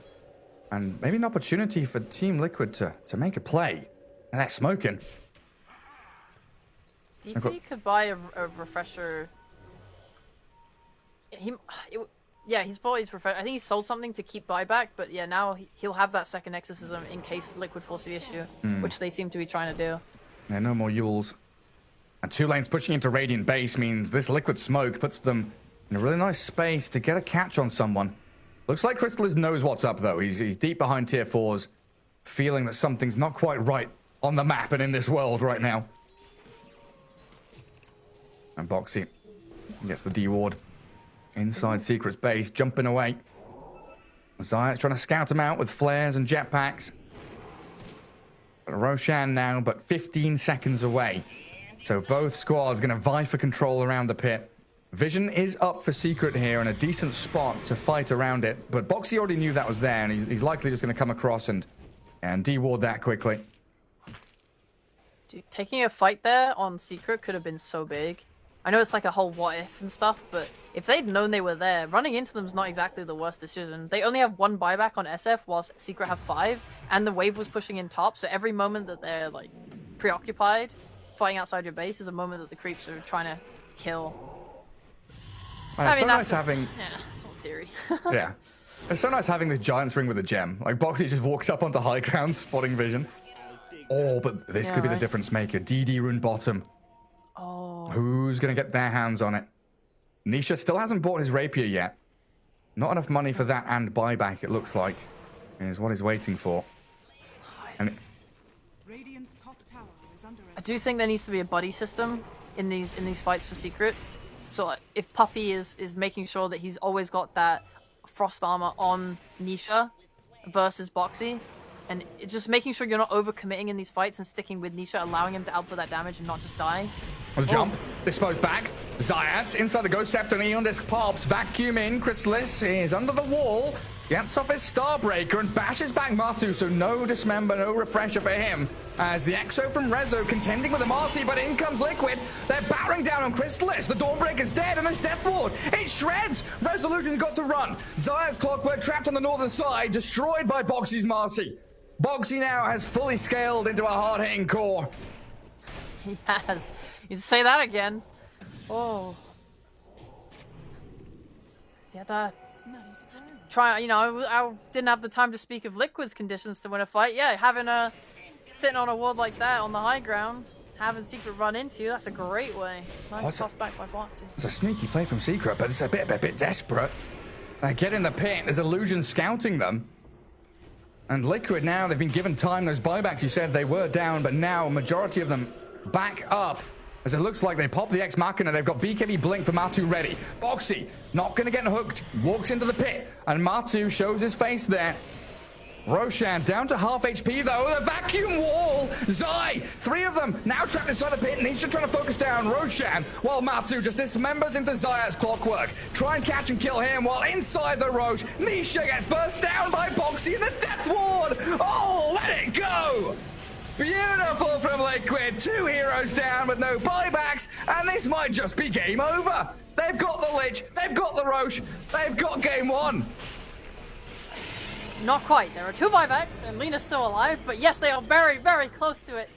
And it's a 5v3. I mean, that fight was massively good for them. This Boxy Giant Spring is actually having so much impact. His ability to not have to fully commit in with like rebound. He can just pop his head in the pit, punch a couple times, and then move out of like vision for Secret. Like, it's so hard to deal with him doing all this damage on top of that. These tier 5 neutral items really changing the game.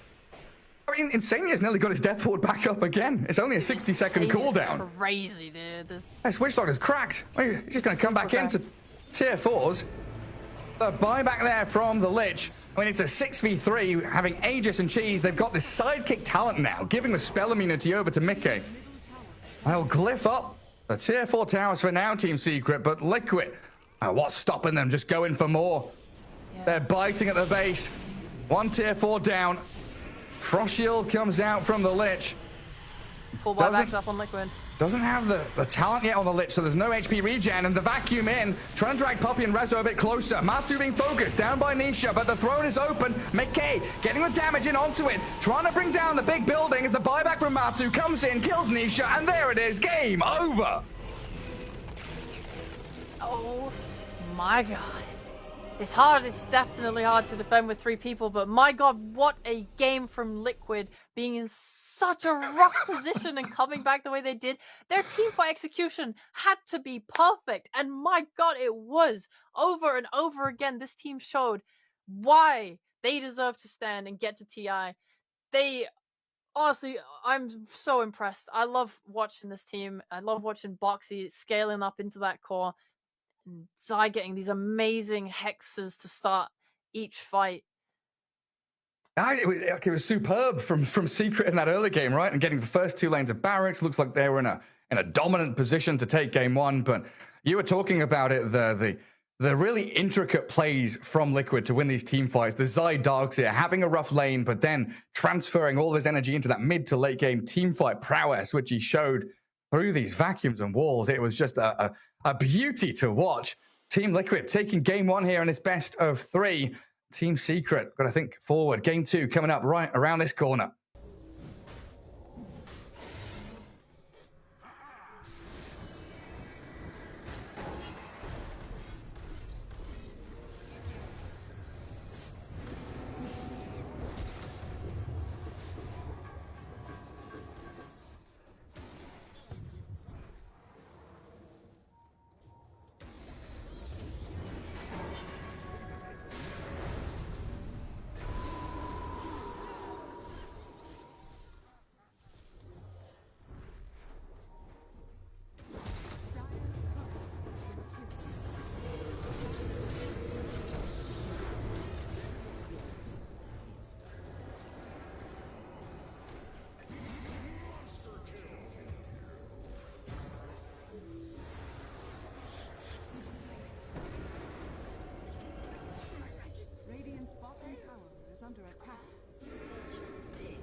middle tower is under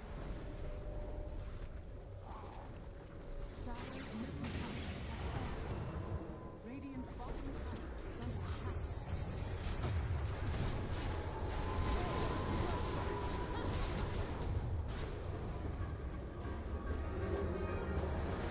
Radiant's bottom tower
Esports is what we live and breathe.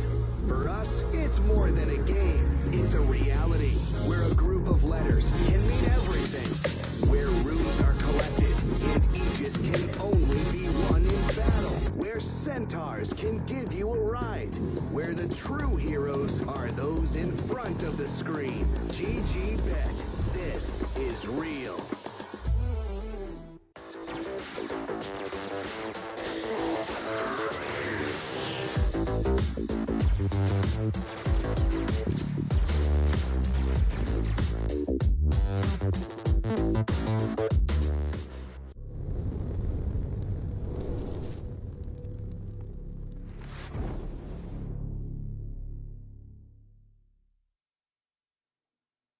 Welcome back. Here we are, game 2 ready and underway with the draft getting started between Team Secret and Team Liquid. It's the lower bracket final. These teams have already guaranteed themselves last chance qualifiers, so they're looking towards the grand finals. Cheapo, game 1 was a long one, over 60 minutes, back and forth, but Team Liquid coming out victorious with some superb team fights.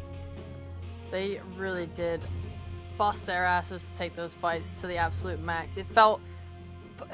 I just want to highlight Pudge as a hero. He is so weird to me. You feeling it too? Like, this early game, if they're not having a good game, he feels absolutely worthless. But the later and later and later and later it goes, suddenly he's dismembering someone and they are disappearing from reality. Like, he does so much damage, so much lockdown. This hero is crazy in the late game. Team Secret. Yeah, and you get the tier 5 items. Suddenly he's got, Giant's Ring or Axe Machina or something. He's got double BKBs, Refresher Orbs, where he's got multiple dismembers. Yeah, all sorts of stuff there to get on top of those key heroes like the Lina in that previous game. And it's got to be said, Liquid with some scaling supports as well. Marcy, we know, is able very easily with BKB Basher to output enormous amounts of damage. And Roxy was 1v1ing the Nisha Lina. 15k net worth against 50k net worth, doesn't matter. You got a Marcy on your team, just unleashing on her. And Witch Doctor, my god. First phase Witch Doctor, Insania showed what that hero can do. Insania was sick. And he even wanted to go for like an early Blink Dagger on it, but realized that he couldn't and went for like some other items just to help the game out a little bit more. And then after that, they went back, got it, was always in position and just doing the maximum amount of damage. It was super insane. This guy is a beast. Yeah, living up to his name. And these first sets of bans, Marcy gone, not allowing the first big Marcy for Team Secret. Undying DP Chen, the others to join her, means Enigma gets through. But we've seen Team Liquid with this Venge and with this Mars really do well against the Enigma throughout the game. Yeah, it was, especially Goon Squad is the game I keep thinking back to throughout this qualifier, where I've never seen an Enigma feel so pressured and struggle into a Venge like that hard. I really saw a lot of the benefits of this hero and how good it was. It's stressful because I think of this hybrid build from Enigma where he doesn't go just like a Blink BKB whatever and focus only on Black Hole. Now because they're going for Urns, because they're going for Wraith Packs, it means that you're delaying this timing of a Lincoln Sphere way later into the game, right? Science is feeling it already. He's rubbing it in his eyes. It's already a long day and setting up to be even longer. Hour-long games, a few pauses between matches. Yeah, you're right, and Liquid, they kind of like this minus armor strat against Enigma as well. Not just in lane to deal with Eidolons and kill them off. You think about the Venge, we've had the Gyro, the Alchemist come out. But it does pretty well when Enigma launches that Black Hole. Like, yeah, he might have BKB Lincolns 50 minutes into the game, but if you're getting right-click down 3 times to kill you, then your BKB and your Black Hole just ends. Yeah. And even then, 50 minutes into the game, people probably have other ways to break that Lincolns, or you're looking at 100 other ways to win team fights as a condition. So, many things to think about.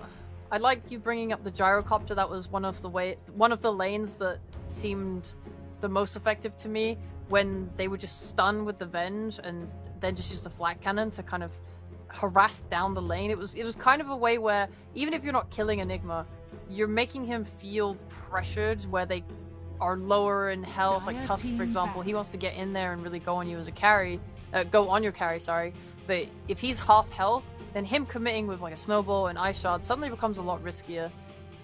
So the carry's going to matter a lot, both for protecting Venge and lane from them going on him with the Enigma stun and Tusk stun, but also, just to survive, to live, to farm.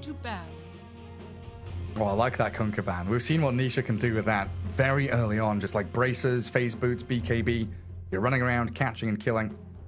It's nice to be able to play into lanes with Tusk and Enigma as well with that catch you've got. And equally, Secret banning out this Bristle and the Shadow Fiend. SF, we saw what Mickey can do with that. 5 seconds remaining. Oh, there's a lot of ways now that the draft can go. Because Venge, whilst she's going to be threatening this Enigma, the best thing you can do to play against Avenge is make her have to swap. So you can give different challenges, right? So say there's a Batrider on Team Secret as well as the Enigma. Venge has to decide, do I swap to save the hero that just got lassoed and give Enigma a way to black hole, or do I have to wait and save it and wait for this swap for the black hole to cancel it?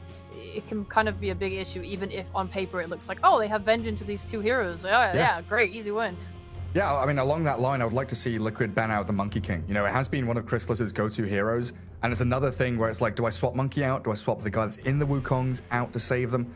It gives another threat there around the black hole, and something that Secret, have loved to do. One of their previous drafts against Enigma Galaxy that we were casting was like Enigma Tusk, Monkey. I think they had like a Witch Doctor and they had a Slark as well. So yeah, it was Enigma, Tusk, Monkey King were 3 of their 5 heroes. Yeah, lots of issues to deal with. Obviously, there's also that backline catch type draft you could go for. Your Tusk already is going to want to go that Blink Dagger, so if you have something like a Park that's able to just go in and be a complete nuisance, I'm not that keen on Void Spirit as a hero, but something along these lines. Pango as well could be pretty good for Team Secret. We've seen how nicely Nisha can play that hero as well, so it's not like you don't even need it from the off lane. That hero's always been pretty valued into Mars because you don't care at all about the arena. 10 seconds remaining. Offers a way to get into that Vengeful Spirit, offers a way to pressure the map and fight with your 5 Tusk. seconds remaining. Really very deliberate banning here. Like, how long did we take for that Viper ban? A good minute and a half from Poppy to take that out in the end. And Yeah. Liquid.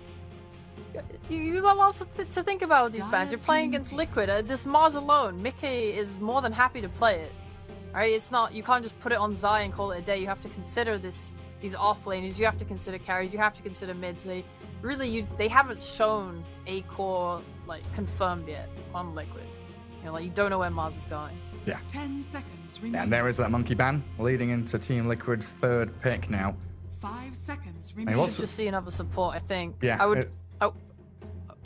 was gonna say I wouldn't mind another way to deal with this Enigma black hole, just for reliability to kind of counter it. They themselves could pick something like Pango if they wanted to put Mickey on the Mars, but I think that's a little bit too telling for this stage of the game. I think you want to save your core for the next pick. It feels like this is where Liquid would usually pick up like their Tiny or something, but I think with the rise of Clockwork, that might also be, be in their sights right now, thinking about, hey, we've got that opportunity, or even. Okay, I was going to think even like another save, like a Shadow Demon is something they've gone towards, but Dark Willow here, the combo with Mars is just always spectacular. Yeah, this is a save for you. It's not, straightforward the way that Avenge Swap is, but covering your carry with Terrorize is pretty massive in the early mid-game before BKBs come out. Like Enigma 2, if he's going for this Wraith Pact, 5 seconds remaining. like Blink Dagger, just to even try and get to use his spells, he's not going to have his BKB for quite some time, and Dark Willow is going to be really effective. So it's offensive and defensive. It's a really nice support who's been gaining traction recently. And great in the lane as well with the Mars. Oh, hello, Team Secret. Puppy. The Puppy Centaur. Yeah. I had it previously up against ITB, and it looked solid. I'm It's actually a quite fan. greedy. I'm genuinely a fan.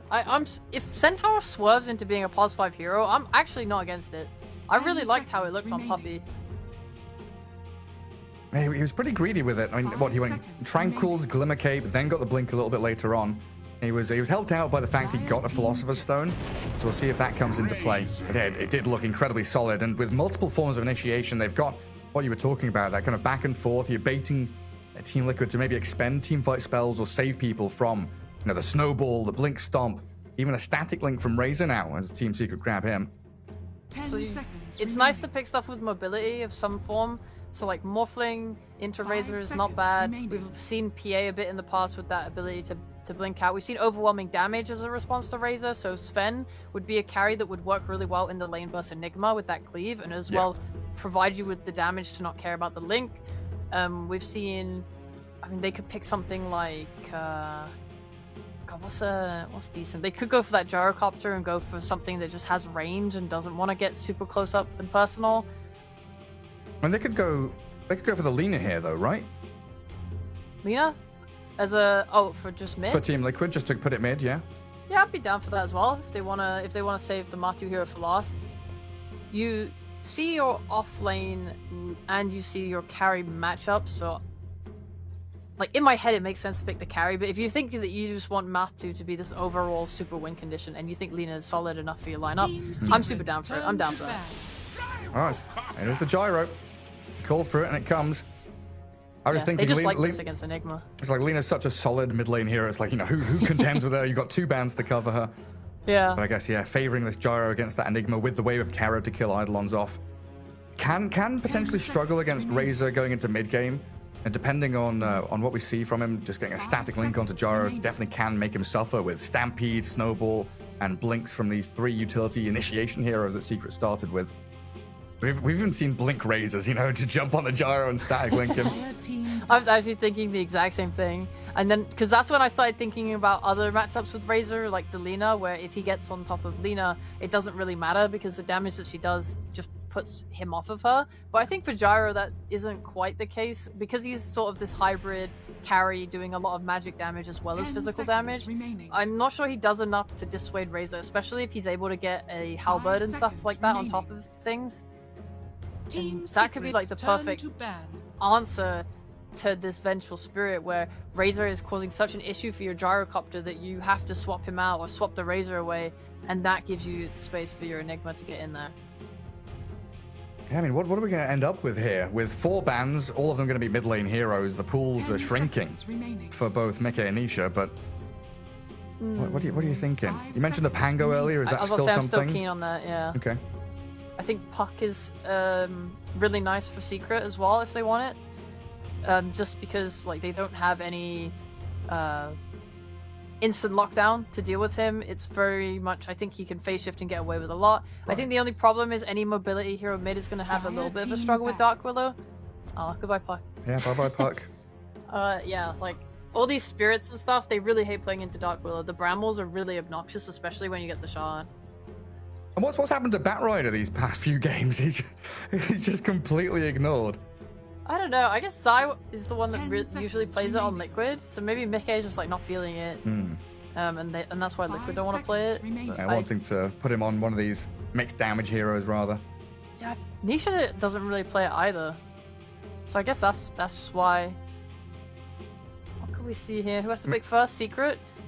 Yeah, are either of these teams, lacking any tower push or anything? Because it seems like they've got lanes and team fight completely covered already. Yeah. Damn, all my first pick mids are gone. They took out Nisha, Invoker, they took out the Pango, Puck is gone, the Quap's gone. These are all like just the best mid heroes that both teams have been playing. So did you want Pango for Liquid or did you want Pango for Secret? I wanted it for Secret. Okay. Batrider. There he is, finally at the very end. And now Lena, it looks like the best option maybe. Although she can die, she's vulnerable mid. Ember but it is something that some players have been using a little bit against Bat. Yeah, but they've been beating too. I've really hated Ember every single time I've seen it. Slog. Honestly, maybe. He was one of those heroes I was thinking about when I talked about the mobility. Ooh. Well, he's got a bit of mobility. Heavenly Jump. We've seen it a couple of times. Yeah, I was going to say, this is what Liquid picked against Entity when they played with the Batrider. They picked Zeus, and I think they won mid. Bat died at 5 minutes as well. So I think Liquid have a pretty clear idea of how they want to play into the Batrider. And Liquid are very good at rotating into towards mid as well, right? Willow and Venge both offering stuns and control, able to utilize Zeus's damage early on and maybe shut down Nisha here. But Team Secret with some really strong lanes of their own. Razor, Centaur, Tusk with that Enigma. You've got tag team Eidolons. There's a lot going on here in game 2 between Liquid and Secret. Of course, Liquid 1 game up in this best of 3, heading down in that lower bracket towards the grand final where Entity await them. Are you leaning one way or the other? You know, after an hour-long game, do you think that's getting to either of these teams? Like a Secret with 2 hour-long games in a row. Say in we fact. get to Secret more. Yeah, I'm definitely leaning more towards the potential for Secret here. Just I feel like they have pretty strong lanes, and Gyro for me is a carry that without an IO he can sometimes falter and struggle a little bit. Their lane should probably be fine, but you're still getting your range creeps denied pretty consistently by the Enigma. I guess the ganking as well from Batrider, like that's more scary for me, right? Zeus is gonna have that level 6 pressure, but his TP responses and stuff are a lot more limited than what a Bat can do. If Bat is able to farm mid, not die, and have a good game, get those boosts of travel, and yeah, it's gonna maybe ride a lot on how involved Matu can get on his gyro. Maybe if he can swing mid, push tower, stuff like that. Zai's item build as well. You know, maybe we'll see this. We've already started to see the shift back towards Blink Dagger, away from that BKB rush to give you more teamfight initiation and that surprise catch, which teams are opting for. But here's hoping for another hour-long game. It's not. It's not in my predictions anymore. There's no guess the timer on it. Production's also saying, please. Production stepped in to say no. I want tier 5 items. That's all I want. That's what my dream is. Okay. Stay coping.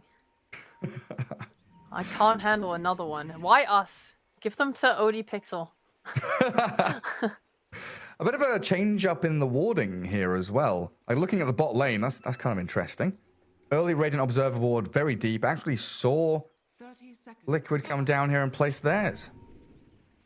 What's the lane? It's Puppey and Razor Centaur versus Mars Willow. That is curious. I feel like there's no real threat of an early rotation from the support. Maybe that's what they think will happen. They think they're going to tri-lane them, and that's what they're looking for.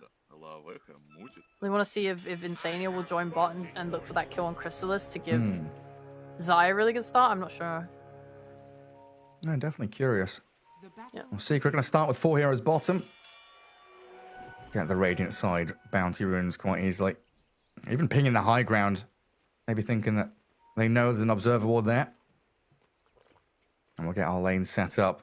As we will shift Zai down bottom. So they see the Mars down there. They know that he's going to be laning with the Boxy Dark Willow. So Chrysalis and Puppey, they can stick it in this bottom lane. Now, this Centaur's going to be a little bit of an annoyance with the amount of health and tankiness and HP regen. You know, 8 health regen, and this is without even chowing down on a Tango. He's going to be able to literally just click Zai and make his life a misery. And Chrysalis also, like, the more levels he gets, is 2 points in stack link. It's going to be really annoying because Zai and Boxy, the way they want to play is being able to put down this Brambles and spear through it and do a lot of damage that way. And kind of look to just combine their spells while Zai always going to want to be able to get that spear off on Chrysalis. But if Puppey's up in his face and they're both going on him, Puppey could be the one that tanks that spear and lets Chrysalis like keep sticking on him. Yeah, it definitely feels like the more interesting lane with all the tools they've got. Like already we saw the lane split. Puppey was battling with Zai, now focusing on chipping away at Boxy's regen early on. Coming in behind the Zai Mars, forces the God's Rebuke, so there is no Centaur Stomp. There's also Chrysalis draining damage from the Willow early, not focusing on the first like 2 last hits, and came back to the wave under tower to secure some. Do you want me to overhype something? Go for it. Oh my god! Mickey Zeus 6 denies at 1.5 minutes! He's owning this mid! There's no way of comeback! Whoa! Good job. Exceptionally done. Chrysalis Liquid diving top, holy moly. Oh god, yeah they are. Kill those Eidolons. Finish him off. And Rezo's pretty low here, gonna have to get those tangos going. Yeah, it's a big dire creep wave. They're trying to make sure that Rezo doesn't have the easy CS. Zai's trying to lap it up. Well, down at bottom, Chrysalis being forced back, Rezo being stunned top. And Secret, if they don't get these last hits and the experience up here, they're dragging the wave all to the tier 2, but then there's a wave on their tier 1 doing some damage already. Usually you TP to the tower as an offlaner here when the carries are just standing in between you and the lane, but you can't do it because you're so low health and it's way too risky. Like the kill threat is so high. That was massively high level. Zayat's trying to get a bit of damage on Matu there to force them back. This is why we see this Gyro Avenge lane really is one of the answers to the Enigma lanes. Yeah, okay, you're dragging wave, you're denying creeps. I'm just going to keep pushing forward. Play aggressively with the stuns from Homing Missile and Magic Missile. I've got plenty. is genuinely such a good plan because of the 2 creeps that Enigma denies. It means the wave is going to double up and push in. So you're just abusing that by using the strength of your wave to go under the tower, and they can't fight into it because there's so many creeps, right? You're just going to take too much damage. You're going to aggro all of them if you try and squat up. It's just not something you can do. So yeah, really nice play from Liquid there, and they're playing this lane super well. Really. Say goodbye to your Eidolons. Gone again. Well, down at bottom, would have a play by Boxy there. It's just whittling away at Chrysalis. As soon as they see Puppey come back in, they don't want to continue brawling. And mid is kind of evened out a little bit better for Nisha. 14-1, yeah, it's 18-9 for Mickey. He's definitely doing very well in this mid lane, not allowing those sticky napalms to stack up, always falling back to reset. Every deny counts. Being able to make sure Nisha reaches his level 6 later, or any kill threat later, just gonna be useful for him. I think bot lane. Do they know Puppey's not there? No, they're not going to be able to go. Zai's very happy as long as this lane is in front of his tower. Just for him, whenever you're playing into Razor, like Razor wants the space in the lane to chase up the entire like lane with his Sag Link and stuff. But not giving that to him, keeping this equilibrium so far up, it just makes the Liquid boys very happy, very safe. Yeah, then even the threat to spear someone through brambles under tower. If Chrysalis does ever find himself out of position, that is an opportunity for Liquid to exploit. Yeah, Puppey doing a very good job, though, zoning away Boxy and Zai. Get Chrysalis healed up and drag the wave to a position of safety in front of his tier 1, at least for now.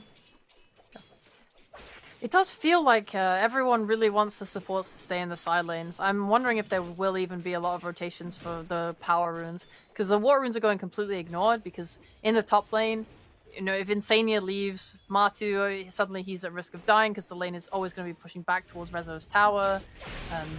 I think Insania and Matu have shown their willingness to go extremely aggressively onto Rezo. If Zayats leaves, that could potentially leave a kill threat there. Oh, I missed the eye shots. And then, yeah, in this bot lane, they really want to just try and harass Chrysalis and get him down as much as they can. Yeah, they're bullying, but Boxy into the Shadow Realm away from that final hit from Razor, and the Stomp not landing on the Willow. Try and get a bit more damage onto Zai. Puppey attempting the body blocks, the spear away. Plasma Field doesn't land because of it. Puppey still aiming for this kill, but very tanky Mars going to bring a salve out to himself as well. While top lane, there's a homing missile and the potential for a magic one. Insania doesn't launch it, just forcing them back while that creep wave does meet the tier 1 for Matu to farm. I also want to point out that Mickey going for Arcane Boots 1, delaying his bottle. He's not going for any of these runes, right? Because he's scared of Batrider chasing him. He just wants to sit by his tower, zapping creeps and denying when they come into his tier 1 range. He's happy mid, for sure. The fact that he hasn't died, the fact he's free farming, all these denies, he's a happy boy. Oh, Zai. Another good God's Rebuke. Pushes Chrysalis back, trying to get himself through the brambles. The maze set there by Boxy. Even going to go into the Shadow Realm for another touch. And they've actually Everyone's playing life on the edge. Ugh. Yeah, like Zai's playing on 100 HP this past 2 minutes. Chrysalis and Puppey also looking a little worse for wear, while back into mid. Zayat's rotated, dodges the Thunder God's Wrath, though. Gets away with murder here with a lasso on to Mickey, but still dying. And Mickey, oh my god, he survived. 3 stacks of sticky with a flame break on him. He will tick down in the end. Not even Insane's rotation can survive through that with so much damage from the Batrider. That dodge was sick. But getting away as well, not getting away, sorry, but nearly getting away as well would have been so good for him, but luckily for Nisha, he gets that little kill. He missed the spear this time, so the full link, and Puppey wrapped in behind him.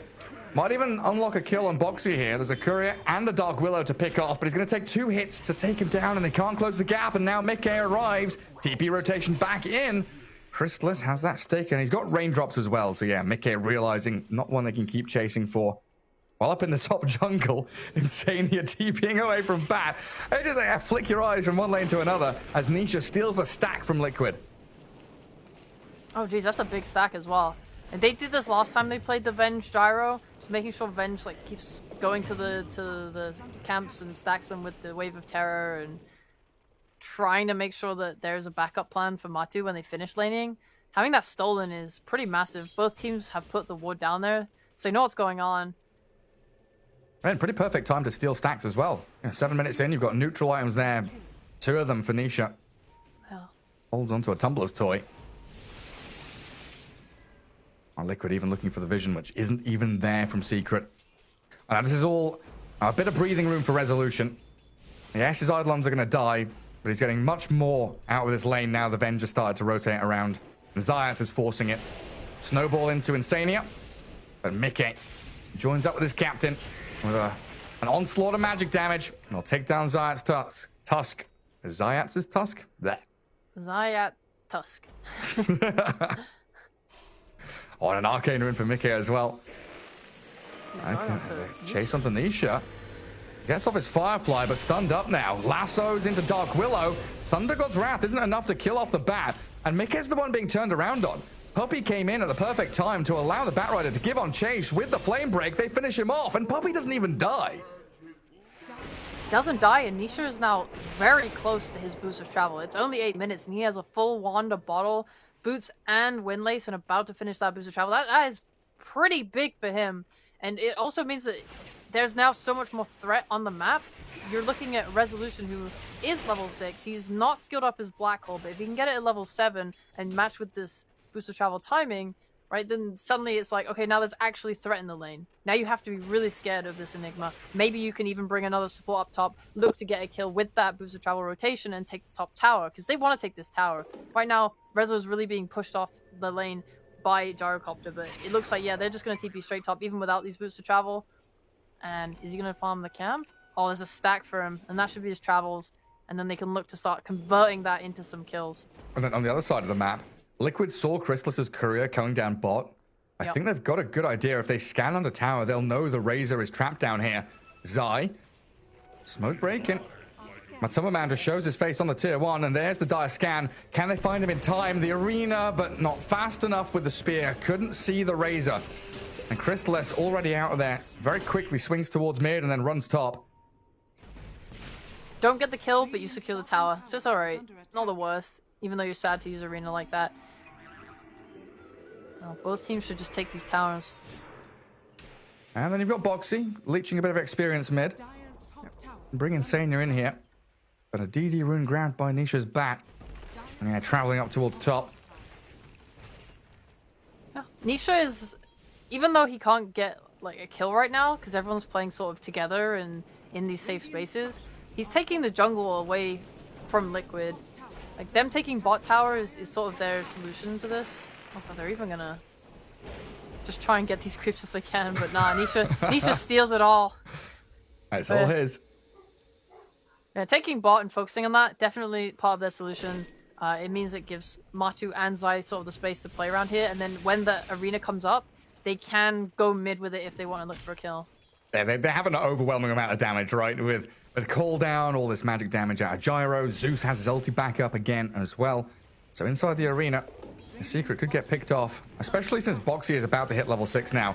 Will get Snowball towards, throws down the brambles, gets into Shadow Realm. Mickey, he fell back just a little bit too far. Maybe could have had a turnaround onto Zions there. At the very least, they keep Boxy alive.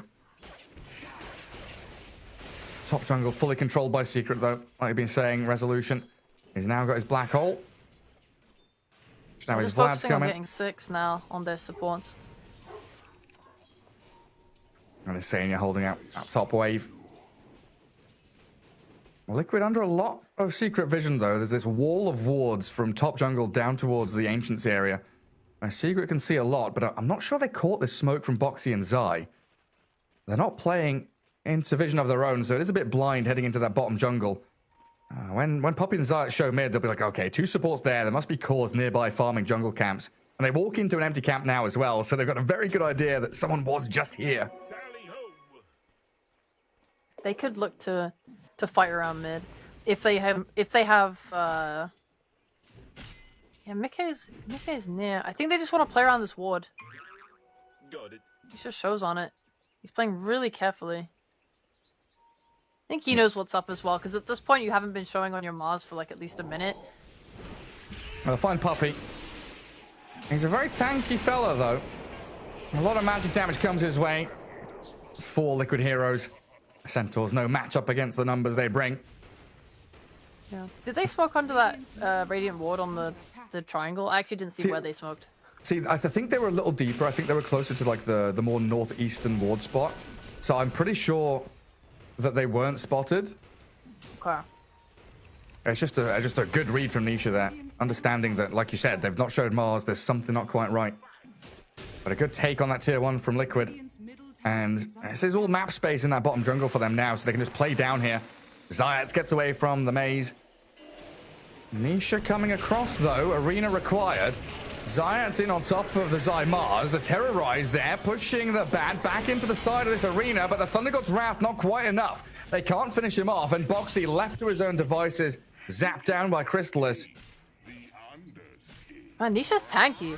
They used Thunder God's Wrath to terrorize the Bedlam and getting that spear into the wall and fearing him into the wall, and all of that together was not enough. I mean, Jesus Christ, that is pretty rough. That's pretty much all your spells, and tells you that you need to commit maybe a couple more heroes into your fights. I guess for Liquid right now, your Mars is looking towards getting a Blink Dagger next. He's not going for that BKB rush. I think they kind of want to try and outpace what Secret are doing, because you look at Enigma, he's got this Vlad's and you know, he's not going to get a BKB anytime soon. So you can definitely take some really good fights with a Blink on Mars if Zai is able to farm that.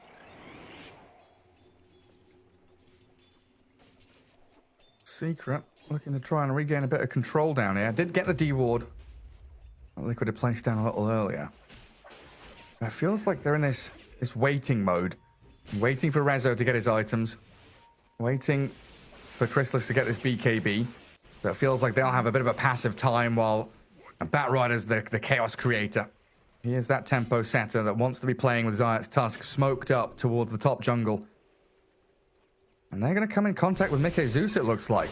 A quick Firefly, but an even quicker Heavenly Jump gets the distance out of that Tumbler's toy range that Nisha was trying to utilize.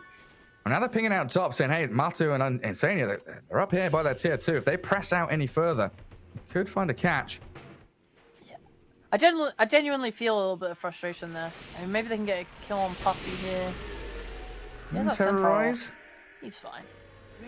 But I think they're playing pretty nicely on Liquid, because Gyro always just has Venge behind him. Not this time. Venge in front of him. He'll tank the gank, though. Stampede with the lasso, trying to drag Insania away. I'll secure that kill.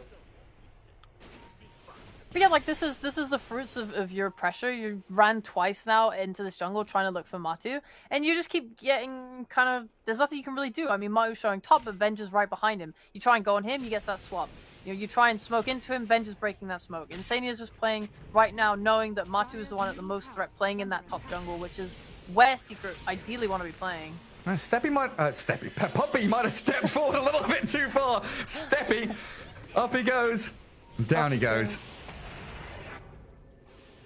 Those ramps and staircases. Not where he wants to be, and they will get the black hole onto Zai. He's going to be taken down here by the Walrus Puncher Zayats. Matu and Boxy were looking to latch on to the remnants of that fight, but not quite speedy enough across into that Radiant jungle. It feels like their goals so far have been to look for the bigger goals, like the Zeus and the Gyro, these carries, because Zai is going for a utility build. But they're settling in the end for using Black Hole on him, for getting what they can, because I feel like Zai has been making some kind of illegal movements with how much he's farming bot side of the map. Especially when Boxy's kind of rotating away and leaving him alone there. Now, that's why I was a little worried about how passive they are being on Secret. You know, waiting for these items, waiting for Enigma and the Razor to feel ready and feel strong. You know, quite often we see, I'm going to bring it up again, the LGD effect, where they know that they're strong and they can take these surprise fights where they smoke and they find a catch, or they force a team fight around key objectives without their items even. But in this kind of game, I think Secret probably have it right. You know, you can't fight into Arena, Thunder God's Wrath, into the Dark Willow. There's just so much team fight here from Team Liquid. You need these items to actually feel comfortable. Blink on Zai, can go smoke. Time to go. And it's really good to do it now if you can, because Bat is just about to finish his BKB, which is when Secret will want to make a move. They're finishing BKB soon on Razor as well. They're finishing Blink on Tusk soon. They're 1,000 gold from Blink on Enigma. Puppy getting his pipe any second now. Like, right now is probably the weakest that Secret will be for the next 5 minutes. You have terrorize up. You can make a move if you want. You've taken that mid and bot tower though, so you don't have a true objective to go for. You're not strong enough to do Rosh right now. Really, it feels like Liquid is just trying to farm up Matu as strong as they can until he feels like he's strong enough to take a fight. If you can get a pick off or a small little skirmish with the arena and terrorize, I mean that's a win, but and they're just holding onto this tier 1 as well.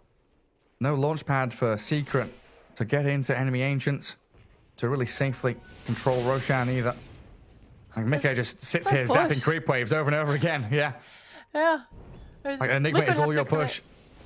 Exactly, right? Like Liquid had to commit 5 heroes and get a pick off just to take mid tower.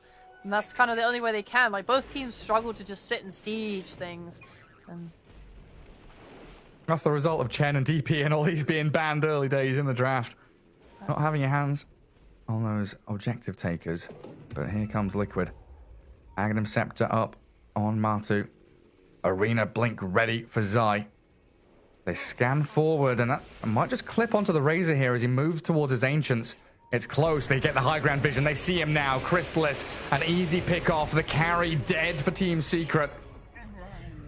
And they're quickly moving back up to top. Nisha has shown on the wave. And they might have a good idea that here that Zayat has gone lurking back through the jungle. As Liquid actually start on the Roche themselves. But this is Secret's time. BKB bat. Smoked up with Puppy. Zayat's in with a Walrus Punch. Aiming on to Midk Zeus. Are they trying to get him away here with a swap back and a heavenly jump? But the lasso still comes in from Nisha. Midnight Pulse down on the ground as Boxy terrorizes back one. But Liquid struggling to really finish anyone off here. Finally, Puppy dies to the barrage of Matu. And Zai spearing away Zayat inside this pit, but Zai dead there as well. not going great. Hoping for better. And Nisha grabs that that triple kill in the end. Actually, gap closes onto Insania, who looked like he might have actually slipped away from them. A secret. They position themselves in the pit, but yeah, I don't know. Taking towers and killing Roshan, not very adept at doing so. Yeah, Gyro without BKB is not quite strong enough to do it. I think Secret are being a little risky here by trying to force the Roche in a return. I really don't think they have the damage to do it. So they should back off, but yeah, that fight was pretty good both ways. They forced a swap out on the lasso, but it didn't really stop him from just still being in there, dealing all that damage with the BKB. It was nice just from Willow to focus down on Rezo, not let him get in with that black hole, but he has a Blink Dagger now. The last fight is going to be much different to the next. Like, this time he can actually take a better angle to try and get in there, because yeah, otherwise it was just trying to walk in and do that. They didn't really combine their spells. It felt like getting that arena fear, the fear being used only on Rezo, it was not super ideal in both cases. It was like frantic and wonky. It was a good reveal from Zayat, right? And it's that surprise factor where Tusk is suddenly blinking into the middle of 4 heroes punching one of you. And you have this fight or flight moment. Like, hang on, wait, do we stand and kill him? Do we run? Are we afraid of a bat coming? Yeah. Dire's top tower is under attack. Yeah, Anisha now. Blink BKB. Roshan pinged down by Secret. They're going back in here. And they've got tag team and a decent amount of damage from Eidolons. And Resolution will bring in. It's not the fastest one, that's for sure. I mean, they have all their spells. Liquid need to understand this is happening. It's happening so slowly. There's only a Centaur showing on one wave, but they're just moving bot. It really feels like they actually just don't expect Secret to take it. Yeah, Secret scanning high ground. Or does that scan scare them? The scan turns red and they're afraid. It's only Insania that's clipped it. But they're going to smoke in and try and wrap around behind them. High ground ward will see the Venge. Immediate 2-man blink straight onto Insania. Kill off the Venge. And maybe now Liquid realizing Roshan is a absolute potential here for Secret to just walk back in the pit. Yeah. The pick off on Venge is the dream for Secret. Every single fight. If they can kill him, it doesn't matter. The black hole can cover the rest. That's how you can kill the carry. Nisha finding the Dark Willow there as Roshan dies. Aegis claimed. Black hole in. Rezo sees Zai inside the arena. Stopping any follow through from Liquid here and losing one by one. Venge is brought back for this, but there's no way for Liquid to re-enter the fight, even with that BKB arriving on Gyro. I really just felt like they weren't sure if Secret had the damage to do Roche. Because Mate was going bot without TP, like it was on cooldown.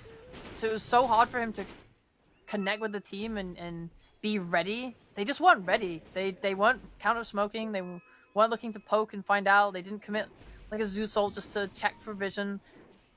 So that did not go their way at all. I know Liquid are looking for a fight where they can start with this Arena and Spear. They want to just keep the Venge back and protect Matu, who's just going to deal damage with Flak. But for Secret, yeah, finding Venge and starting like that as they did, it's just their #1 way in. Yeah, and winning that waiting game, right? They were waiting for 20 minutes, and now they come out with this Blink Enigma, the BKB's up, Razor's ready to go. And it's really a pivotal time for Secret here to turn this 6k advantage into meaningful objectives. In Tier 1's mid and bottom still standing. Tier 2 top being pressured a little bit there. Nisha just shoving out the wave, falling back to farm the jungle. But it's always interesting to see teams fight back into Aegis. Liquid, they still feel strong enough with majority of their arsenal ready. Arena coming back off cooldown in a second, in fact, so they will all have the green lights ready to go. And Dire Yeah, they didn't even hesitate. I guess there's no black hole, right? It doesn't really matter. Yeah, because then it makes it easier for Insania. It's just the Blink Lasso that he has to be worried about. Yeah. They force Secret back down bottom. So Secret can be very aggressive when they have black hole coming back up. But it feels like with Lasso, you always have that opportunity to steal someone away if you can catch them by surprise. Oh, Zayat's and Nisha. Smoke breaks, high ground vision. Dark will into the Shadow Realm. A snowball forward, trying to chase onto Matu here. They'll kill off Boxy quickly. The punch finding Gyro, but he's got BKB in the backup of Zeus. Swap around as Matu's saved by Insania as Zai goes in. Maybe a bit of miscommunication there, but they're still going to get a couple of kills. Puppey and Zayat both trapped inside that Colosseum of Zai. And Nisha, he's back in with a lasso. He was able to hold it and still has his BKB, so he's straight onto Zai's Mars. BKB's up and doing an awful amount of damage to that Mars. Crystallis, Aegis still in hand, of course. And it feels like Liquid being dragged back and forth in this awkward team fight. Spending all their ultis, getting a couple of support kills. But, I mean, Secret feeling decent about this. That was pretty awkward. The Willow breaking the smoke is pretty best case for them just because of the Shadow Realm not being able to just get killed instantly off by this Tusk, forcing him a bit out of position. They did get Matu's BKB though, and man, Batrider holding on to this Arcane.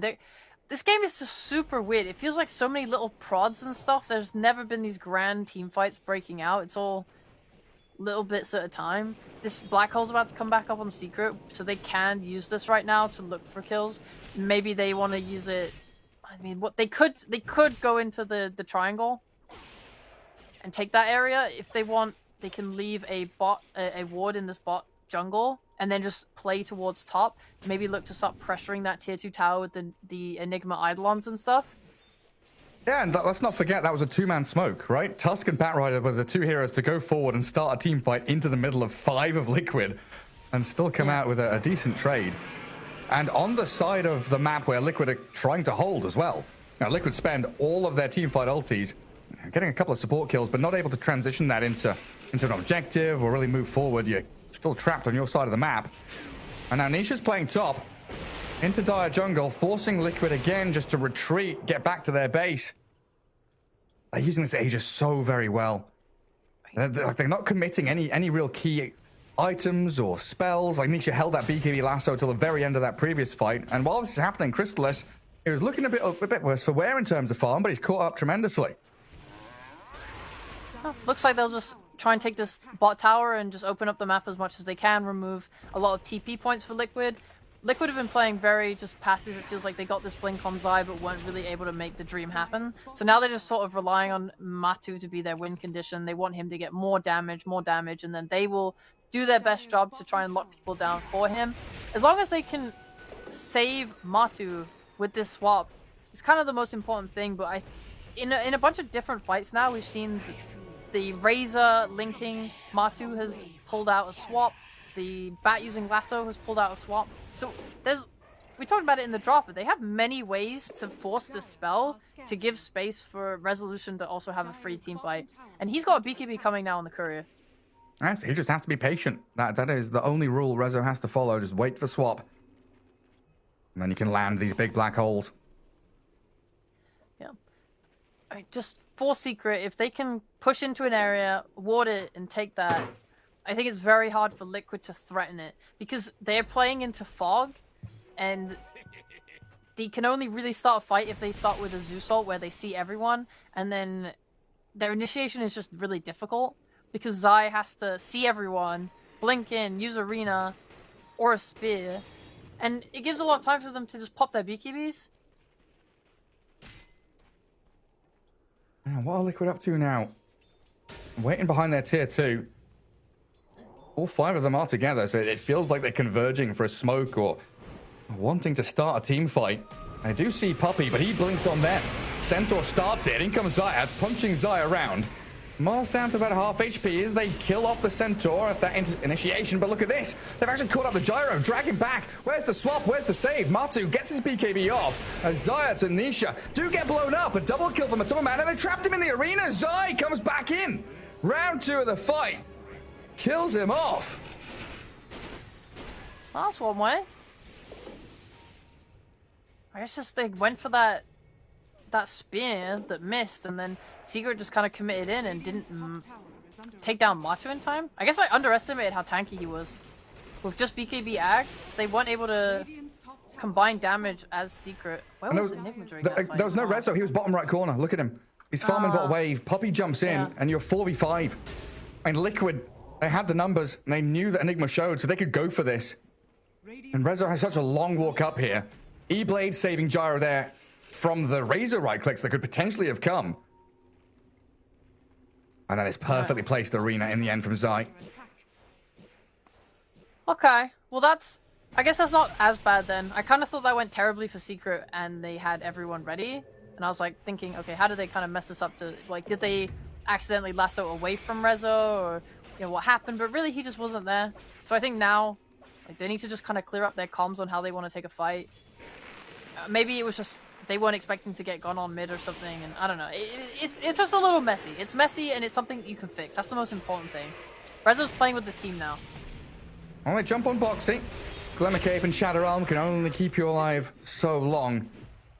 And the potential for Roshan to respawn is here, as well as a DD rune for Chrysalis. But the long spawn, that's what's dragging these games out, Sheepo. We're getting 3-minute spawns on every Roshan.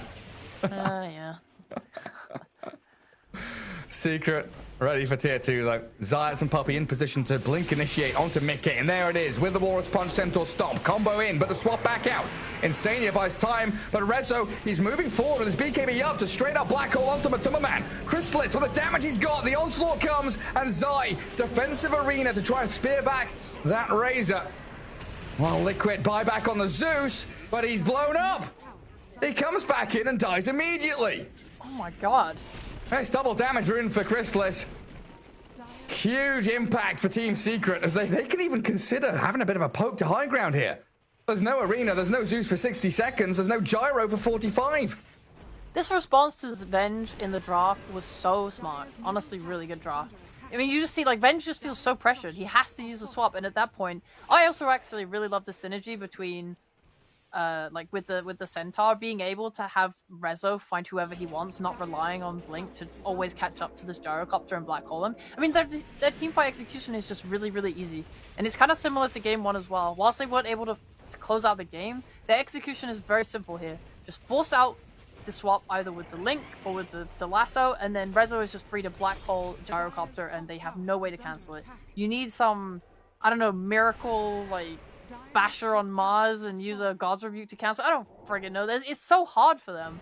They need to get the perfect initiation with some Blink Spear. I don't even think they can rely on Arena. I think they have to start with a Spear on someone. Yeah, displace them, send them back. So we even see, you know, this Blink, Walrus Punch, Snowball, War Stomp from Centaur. There's also a lot of tools from the supports of Team Secret to force the swap as well. You're getting chain disabled just by these two jumping in, and then they're not showing, they're not committing with the other 3 cores either. I mean, Matu's doing more than enough damage, so he just needs people to be locked down for him in front. Chrysalis going to drain a bit of damage. Steals it from an illusion. As Liquid, they were posturing around Roche. 20 seconds to go, though. I gotta see Puppey. Rebuke, but no spear. Zai misses his opportunity. A stampede allows Puppey to get away. And now Boxy, yeah, he's going to have to Shadow Realm and Glimmer Cape. Secret, they're gunning for you. They just struggle to initiate because one of your supports is like both your supports actually are backline me. You want this arena and to terrorize. You want Venge to always be there to save Matu. It's so hard. Everything relies on Zai, and it's really difficult when Secret have so many ways to start a fight. You know, Crystal's being able to just run in, Bat being able to blink, Lasso, Tusk being able to blink, punch, Puppey being able to blink. Oh God! Zai so quick with his blink, and Zai misses another initiation. They'll see that so Roshan's hard. alive, but yeah, no flame to the player. It is so difficult. You're right. The weight of the world is on his shoulders right now. As this Mars. Oh, Gary, he's feeling it. I would be feeling it. It's, and you're doing it into fog as well. You have to like split second react as soon as you see someone, but then they also have the reaction because they see you, and that's when they get their blink or their BKB. And now Boxy getting punched up. Shadow Realm TP, 100 HP remains, and a snowball to the creeps. Oh, Zayas, he's so clever. Gets the stun on the way through, and now you're down a hero for 40 seconds with Roshan alive. Oh, the They're way just back showing in. how versatile they are at initiating. The way back in, though. The blink, the spear. Zayas and Zai trading places. And the Mars. He'll feel the pain. There is a DD rune bottom, and maybe if Matu goes and gets his hands on that, there's a chance for Liquid, but they're down the Mars for 60 seconds. That means Roshan belongs to Team Secret. Secret are doing a really, really good job of just...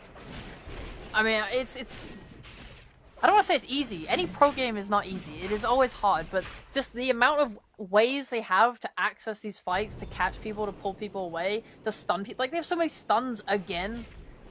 We see the strength in just being able to go on anyone and have even more, like, reserve ways to fight. Yeah, we initiate with a punch or whatever, but if you walk up on Gyro, Crystallis has no problem running in with a static link, and that is, you have to always play and be aware and afraid of this lasso or a black hole that might come out at any moment, and then if you try and turn on us, we have the centaur run. We're just gonna run the opposite way, and we don't care at all. Or if you try to run, we're just gonna chase after you. Like, they're limiting so many options with how many tools that they have on Radiant. For Liquid at this point, it's gonna take a miracle, and it does rely so heavily on just landing a spear. I might get a little leeway here once Matu gets his rapier. That is a be-all and end-all of team fight damage, and he's got it queued up. Yeah.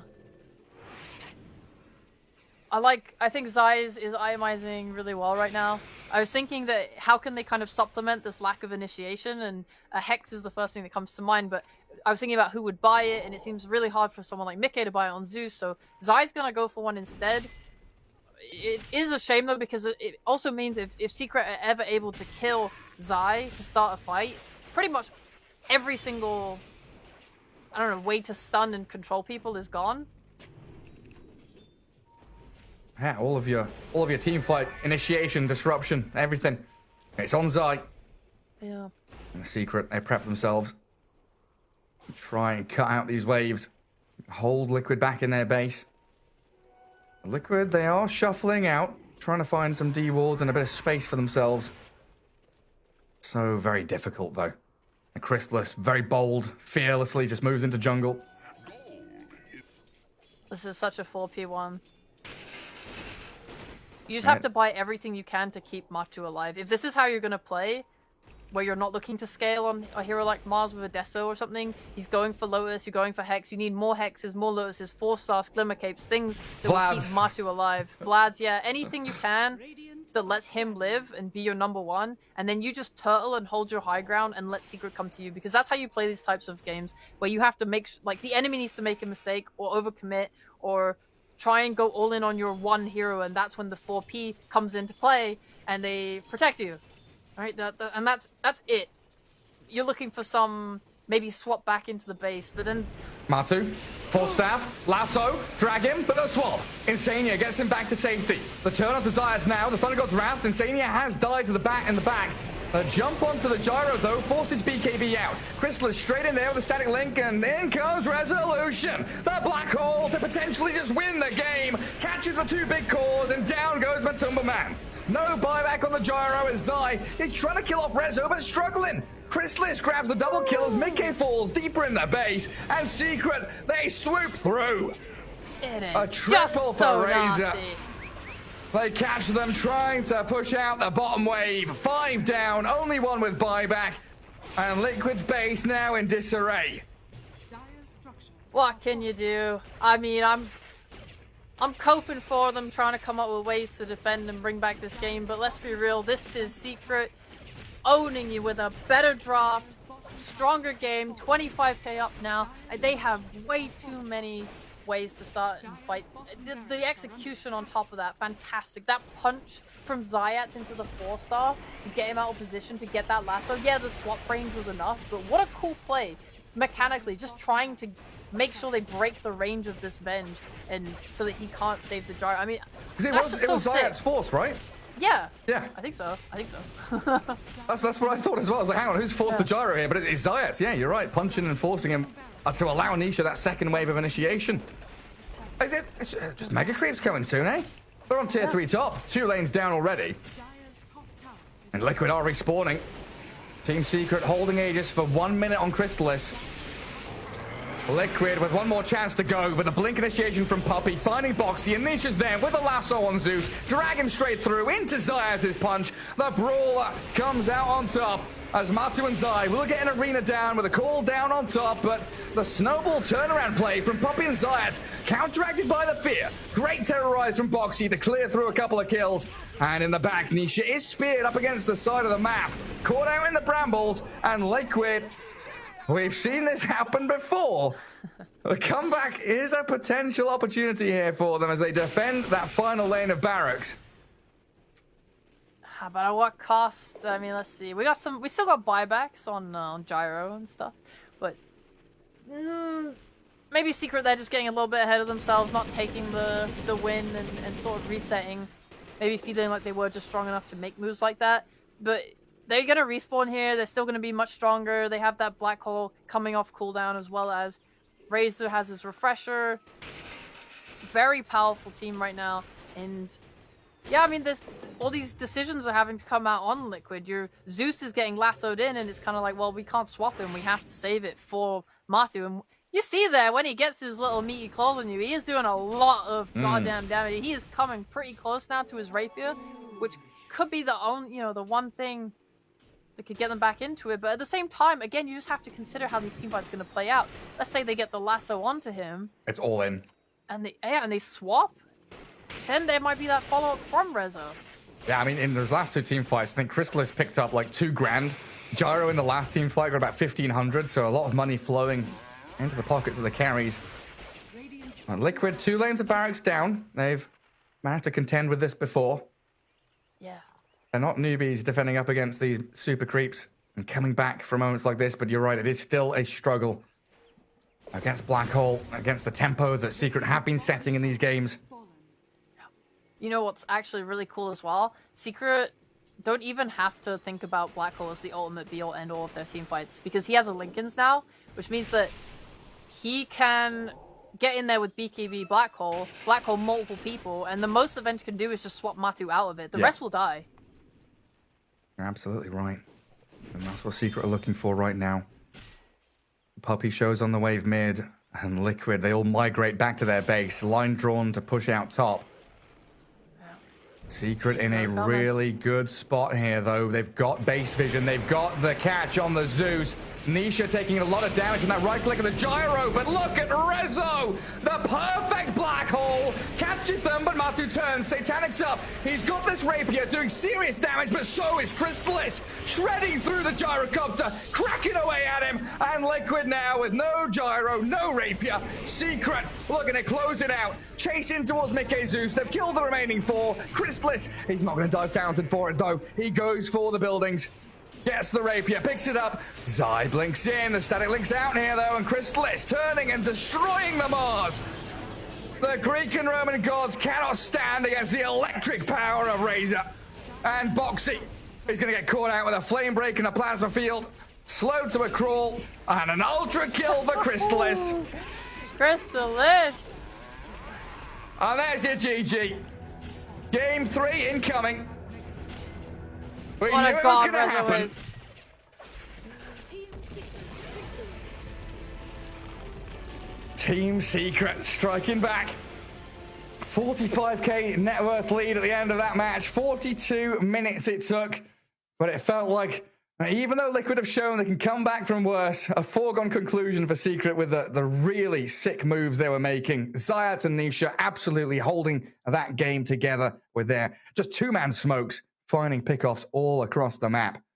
Absolutely. And just so many flashy heroes making flashy plays, and they're all looking absolutely dominating in this game. It's just so hard. I think Liquid just did not have enough options for themselves. Just, coming out of this drafting phase, they really needed to sort of run it over a little bit harder. I think top lane went well for them, and so I got a pretty decent blink timing, but Secret playing so well to not give anything away, knowing that their lineup is just better and easier. The more items they get, they did a fantastic job. Fantastic black holes from Resolution. Amazing use of their spells to force out this swap, get people out of position, and get the team fights that they wanted. That last fight, though, like Gyro with a rapier, the turnaround potential, it was almost there. But yeah, time for everyone, wipe the sweat off your brow, get yourself some water, hydrate, and stay safe here as the games go the distance. Long 60-minute games, best of threes going to 3, as the final match will come up right after this break. So we'll see you then.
is what we live and breathe.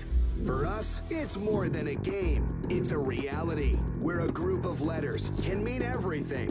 Where runes are collected and Aegis can only be won in battle. Where centaurs can give you a ride. Where the true heroes are those in front of the screen. GG Bet. This is real.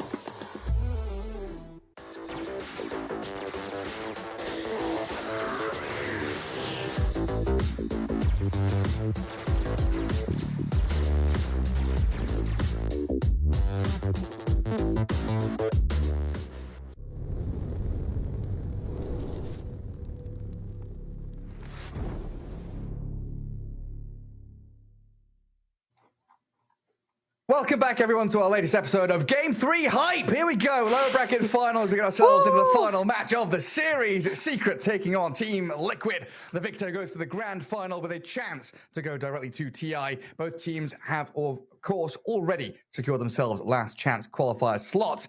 Sheepo, last game, much stronger from Team Secret. It was. And I think most of it came from the draft. This means that going into game 3, the draft is so important to me. I want to see both teams giving themselves the ability to make plays and do things, right? That was the biggest problem last game for Liquid. They had two supports that just kind of want to sit back and wait for someone else to do something first. You need people that can get in there, make fights, spread yourself on the map, give yourself multiple opportunities to kill, give yourselves ways to fight early. But this second game was so slow, it felt like. And lots of little calculated moves, and all the while, you see this contrast. Liquid having their 5 sitting behind their carry, as he farms. Meanwhile, Crystals, he doesn't have the same thing. He doesn't need